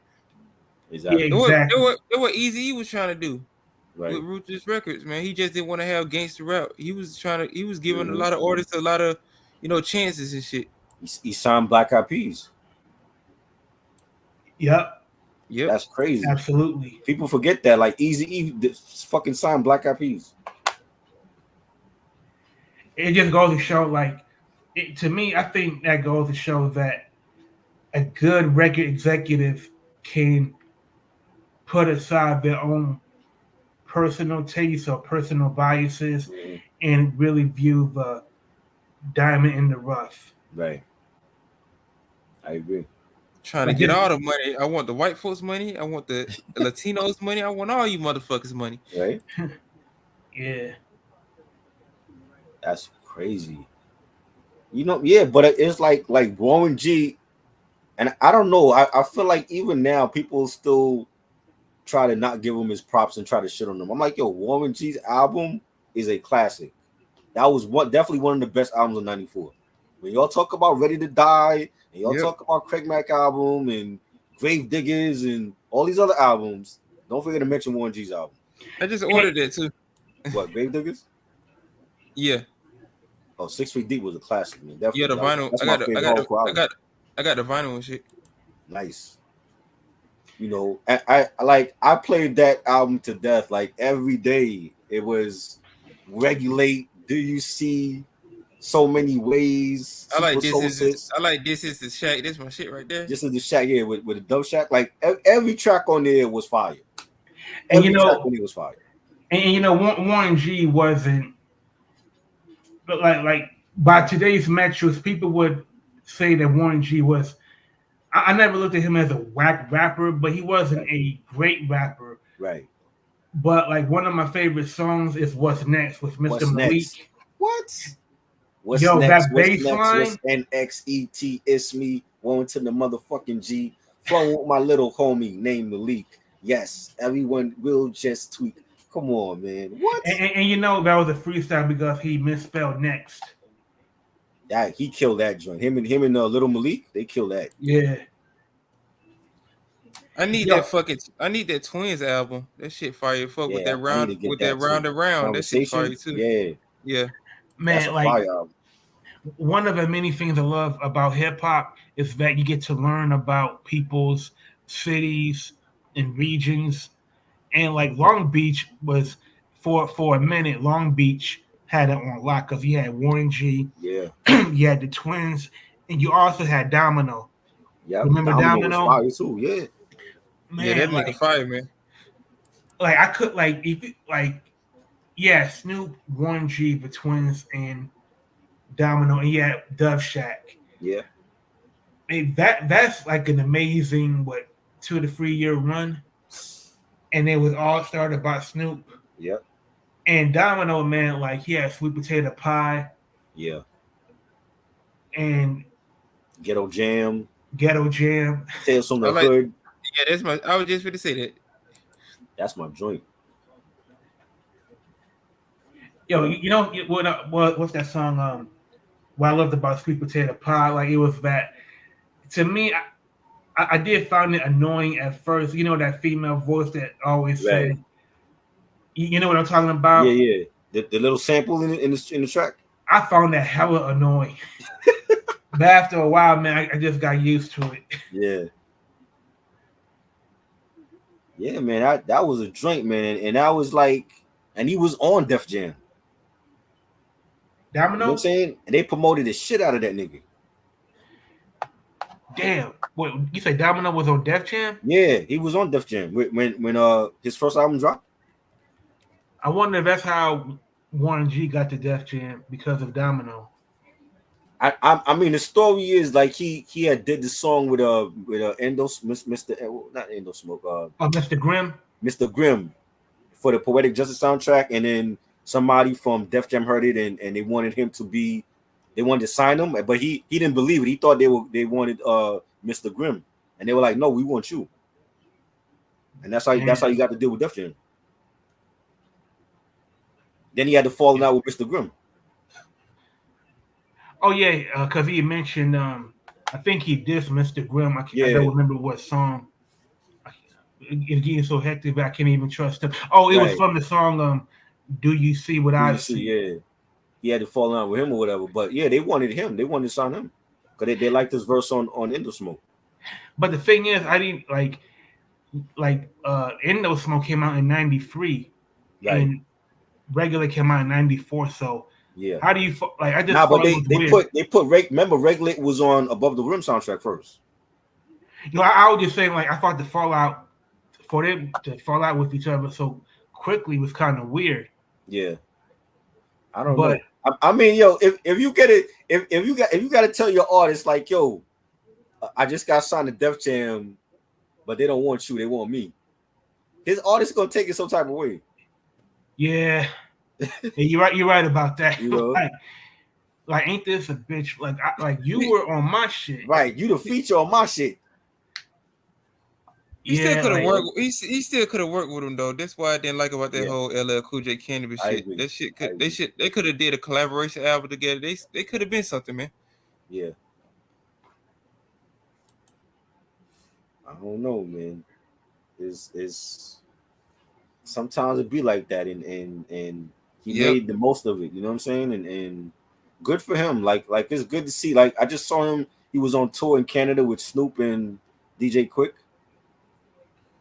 Snoop up there, crip walking like he knowing what he doing Yeah, and shit. I can see him now. they were killing it out there. I'm like, good to see Warren G still doing it out there. Yep. And good to see Snoop Dogg scuffing up his Yeah. sneakers and shit. Oh yeah. Can't do it like Dub C, man. I've been telling that Right. nigga for years, man. You need to go to Dub C to learn how to crip walk. your Dub C look like he be doing hopscotch when he crip Right. walk. That boy be Right. killing that shit, boy. I don't care what nobody say. Oh hell yeah! Like when Dub C crip walk, man, it's hella athletic, man, because he be like he does that weird step where he dances laterally, and he takes like 3 or 4 steps laterally, and he'll come back mid beat and just kill it. Yo, I just went to Wikipedia and looked up Domino's album. It came out December 7th, 1993. And Warren G's album came out June 28th, 1994. So, and they were both on Def Jam. Yeah. So, clearly, Def Jam, they understood the market. And it seems like the strategy might have been, you know what? Onyx is going to tide us over because Onyx was big at the time. Right. But in order to really hit pay dirt, we got to sign these West Coast cats. Yeah. They had Boss. Remember they had Boss. They had Detroit Chino Felony. Born gangsters. Yeah. Detroit Song. Yep. They had I thought they had South Central Cartel at one point. Yeah, I think they did. Yeah, they was on Def Jam. So they were clearly not that phased by the whole coastal beef. They were signing artists the way it should be. It wasn't the East Coast bias. They was like, nigga, we in the red. We trying to get this money. I don't give a fuck who we sign as long as they fight. Right. Exactly. Yeah, that's a great point. I think Def Jam signing South Central Cartel, Domino's, Warren G, Jail Felony, they were I don't know if they were committed to growing hip hop as much as just selling records by any means necessary. As long as we can continue to be in the black, that's all that matters. Mm-hmm. Yeah. And they promoted all of them. Like I used to see they ads in the Source magazine and Vibe magazine, the posters all over Times Square. You know what I mean? So what any I remember they used to have like their little calendars, like the Def Jam calendar, and like for '96 they would have Foxy and Red and Montel Jordan, and when they had signed My Son, but he never got a chance to come out. That's what they would do. Like every year they would have like their calendar. They would have all these artists that they signed and when they were coming out. So they were definitely committed to the West Coast artists. And I think that calendar, it really helped break so many artists, man. Yeah. Because Jail Felony, like I really didn't get hit to like his first album came out in '95, but I'll be honest, I really didn't really get into peep it. Yeah, I didn't really take to it. Yeah. But that What You Gonna Do? Oh that was fire. God, yo. That was fire. Yo, that album is incredible, man. Yeah. Yo, first of all, the original What You Gonna Do is incredible. Yeah. It's fire. Then you got What You Gonna Do remix with Mac 10, Redman, and Dub C. Man, they were killing it. But I forgot. Like, help, can y'all refresh my memory? What was Jay-Z's beef with Jail Felony? That I don't remember. Because I know, it because I probably was know, over. It probably was over a bitch. Nobody knows. because I know Jay-Z dissed him on. Damn, not I can't think of the song, but I know it was around the Hard Knock Life era. Right. But at that time, I wasn't really like I had heard of Jay Z. I mean, Uh-huh. I've heard of his music, but I wasn't really buying his records like that. Right. But Jail Felony, he was more on my radar, and I love that West Coast sound. And to be totally, I believe Jail Felony went platinum with this record. Yeah. So at that time, I wasn't really like as far as Jay Z dissing Jail Felony. I thought like, man, better go on with that because he got it on lock as far as I'm concerned. Right. Yeah, I'm gonna tell you, like 98 is when I really became a Jay-Z fan, because not like we knew who he was, we heard Dead Presidents and In My Lifetime and Streets is Watching, but I really didn't become a fan of him until Hard Knock Life came out. You know what I'm saying? And before then, it was like he wasn't a household name yet. He was just, oh, that's Jay. You know what I'm saying? Like, yeah, that's he dropped Dead Presidents or whatever, but he became a household name when Hard Knock Life came out. And to be honest with you, I'm gonna just say it. I was listening to so many other artists that Yeah. I felt was more important. Yeah. Like in '97, I was listening to Art of War by Bone Thugs. Oh yes. Classic. I was listening to Wu-Tang Forever, Mm-hmm. War Report. Shit, I was listening to Common's album. One day it all makes Yeah, sense. I think that was 90. That was at 97 or 96. No, that was '97. Okay. Yeah. Yeah, that was great. That was a good album. Yeah, That- like yeah, I didn't buy anything from Jay until Volume 2 came out, because, like you said, like there was so many other artists that was dropping heat. OC, when he came out with Jewels, I was like, one of my favorites. Mm-hmm. Organized Confusion.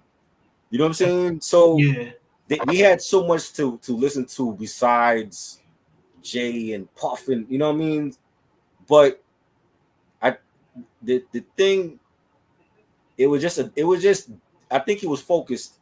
He was focused when Volume 2 came out, and I started to hear like a lot of songs on the radio from that album specifically, and that's when I was like, yo, like I like this. I like this album from Jay. I didn't run to get Reasonable Doubt. I still don't got Reasonable Doubt. Volume 1 I end up getting later on, like before. Hold on, what you just say? I don't have Reasonable Doubt. How are you from New York? I never bought it. I never, because I wasn't a fan of him back then.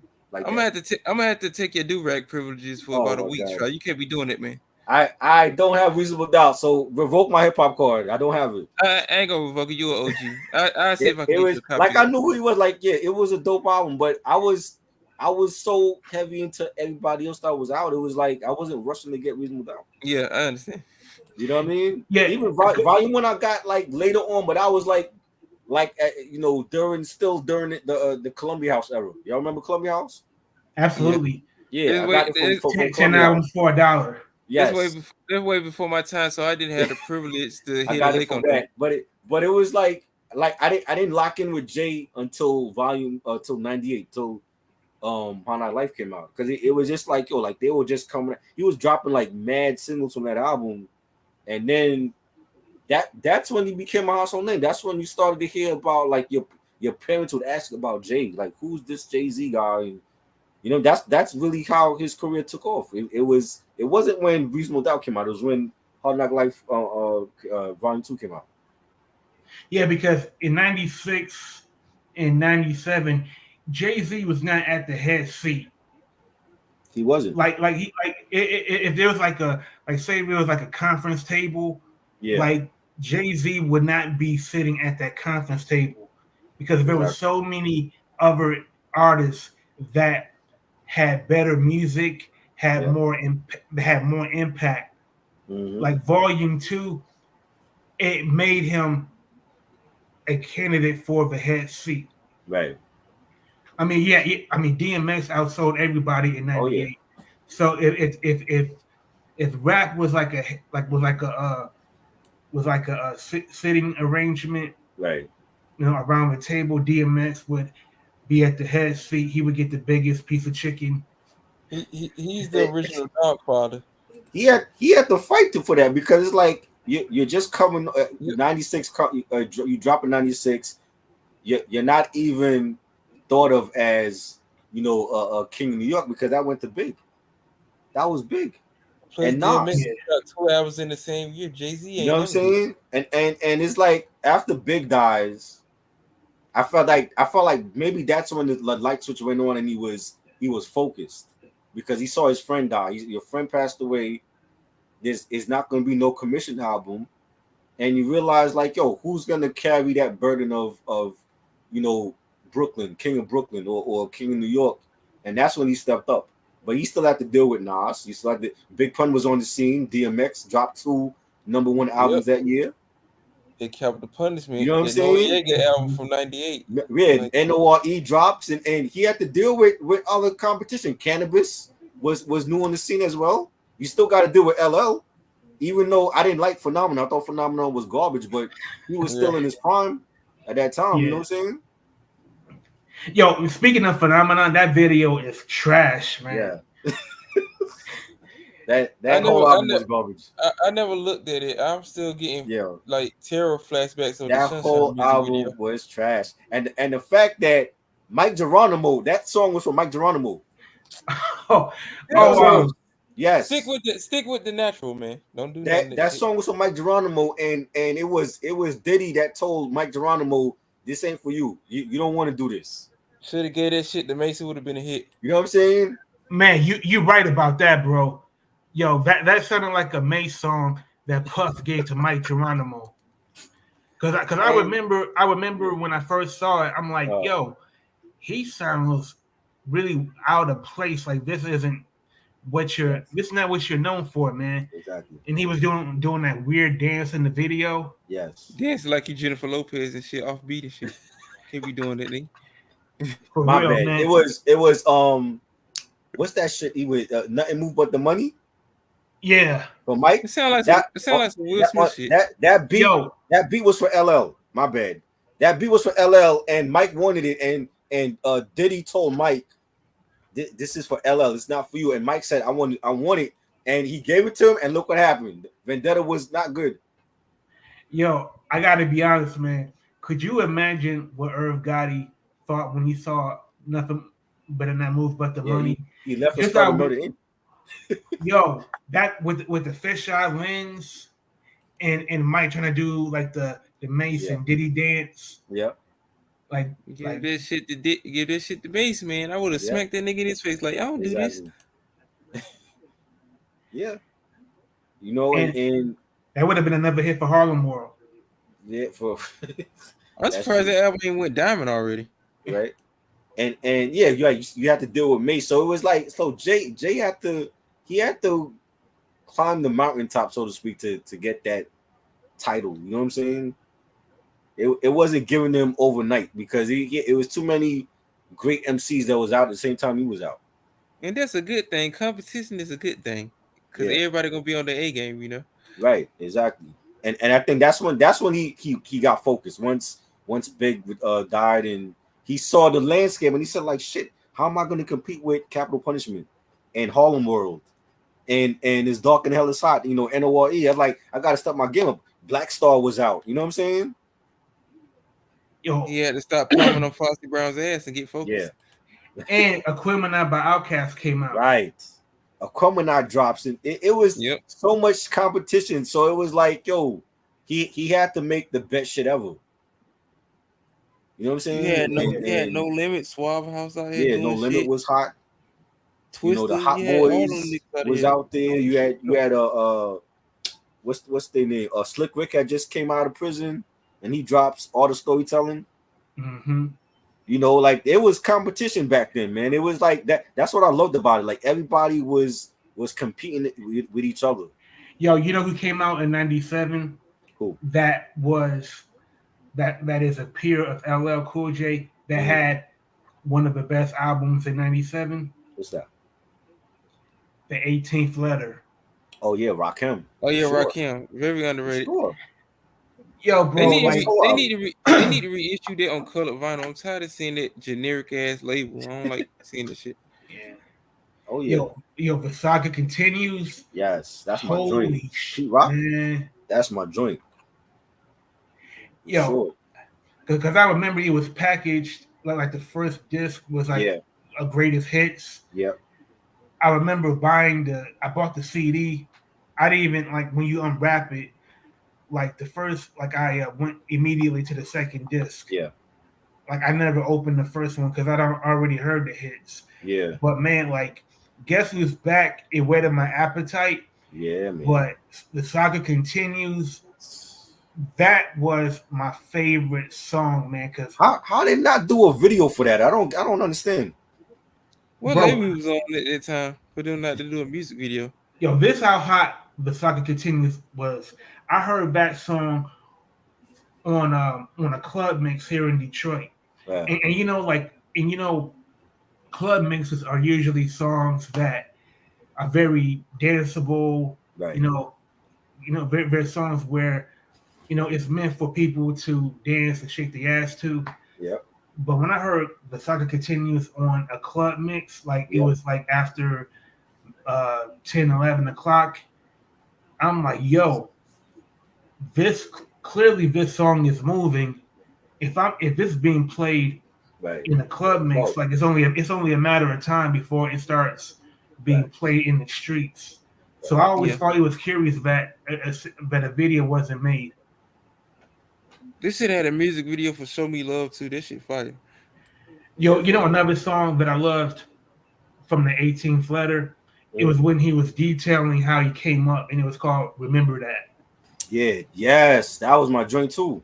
Because he was talking about the Latin quarters and Yeah. talking about certain spots in New York that was very specific to Yeah. him on how he used to rhyme at spots Mhm. and try to build his reputation, and then going to, That should have been a single also. especially when it has like a very punchy horn sound Right. in the chorus, Yep. and I believe it was produced by Clark Kent. Right. And you had like the Mary J sample from Reminisce. Yo, I didn't know that was a sample for a very long time, and I should, even though I had the album where I could have just looked up the credits. When I heard it, I just sounded like, man, Mary sounds like she's, singing her ass off. Yeah. Yeah, that's how Reminisce. That's how like it start off with like that. She like singing the intro of it and before the music comes in. Yeah. You know what I'm saying? I'm like, that should have been a single. You're like they dropped the ball with that, the record label. And this was marketed as Rakim's comeback. Right. Like there should have been there should have been videos for Remember That. The saga continues just to introduce a younger audience to an He was artist signed to Universal Records, so thank you, Universal Records, for dropping the ball. Oh, that was Universal? Yeah. Oh yeah. Yeah, it figures. And like 97 was like, I think 97, when I think about 97, I always think about Puffy with No Way Out, but it was so many classic albums that people need to remember 97 for, and not just the Benjamins. You know what I'm saying? Yeah. The Bad Boy sound. Yeah. That was the sound that was heard on the radio, video consistently, to the point where, like your parents are dancing to that. You remember in CB4, there's a scene where Chris Rock, he's with his girlfriend, and they're watching rap videos, and Chris Rock's father, yells at him to turn that rap shit off. I remember that. Yo. it was just crazy, you know. And you know what I'm saying, and it's like yeah, that was just a time like, but again, but all the artists were they were competing with each other, so they were like looking to see who was dropping shit, and then they were like, well, I gotta come hotter than this person.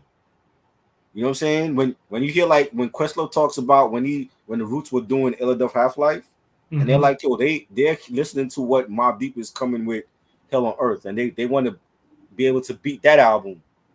You know what I'm saying? And same with Tribe when they did Midnight Marauders, they wanted to beat what Wu was doing with 36 Chambers. We don't have that no more. It's like it's artists, they're not competing no more like that. You know what they're doing. All they're doing is just following, what's selling and what's trending in hip hop, and just using that same producer to do for them what they did for another artist. Right. I mean that's all you hear. Like if Metro Boomin has a hit, then you're gonna get 10 different artists going to him to produce the same sound for them. Yeah. You know, it's no competition. Everybody feels like they're at the top already. You know what I'm saying? And that's what I miss. I miss the competition of artists trying to outdo each other. And so many artists had their own in-house production groups. Yeah. Like DMX had, Swizz, PK Killer, yeah, Dame Grease. Yep. And then you had Rockefeller, they had Ski. Yep. Just Blaze was later on, yep, Kanye. Yep. It's like that's what separated everybody from the pack. It's like when everybody has their own producer and their own creative consultants and their own clique, it makes the artists have their own sound, and it makes them stand out. Facts. Like in '97, man, like you said, there was the Bad Boy sound was the dominant sound, but it wasn't like you can find what you wanted to hear very easily. Oh yeah, because there was a compilation album that came out in '97 called Southwest Riders. Right. To me, it's not a good compilation, but I did like a couple of songs from it. Yeah. Because you ever heard of the song Yay Deep with E40, Billy J, and Richie Rich? Nah. Yo, it's like the video is very hilarious. It's kind of kitsch, but E40, like the way he raps, like he has that sound. But exactly. Water. Ooh. And that Bay Area sound was something that I was a big fan of because damn, I'm looking at they got hella artists on here. Dub C, Mystical, the crazy ass nigga who in jail ain't never getting out, the Loonies, Sally Cell, very underrated. I suggest y'all check out his Killer Kelly album. That shit fire as fuck. They got a lot of niggas on it, man. I'm glad you said so, nigga. I'm about to buy this. Yeah, that Killer Kelly album had It's Going Down, which is Sully Cell, he sampled How Deep Is Your Love beat by Keith Sweat. I like his Heat for Your Ass album too. I think that came out in '94. Yeah. But the reason, like Southwest Riders, it has good I wouldn't consider it a good compilation. There's some whack artists on it. Like Sugar T. Right. She's fine. I mean, she's fine, but I know what you're saying. Yeah.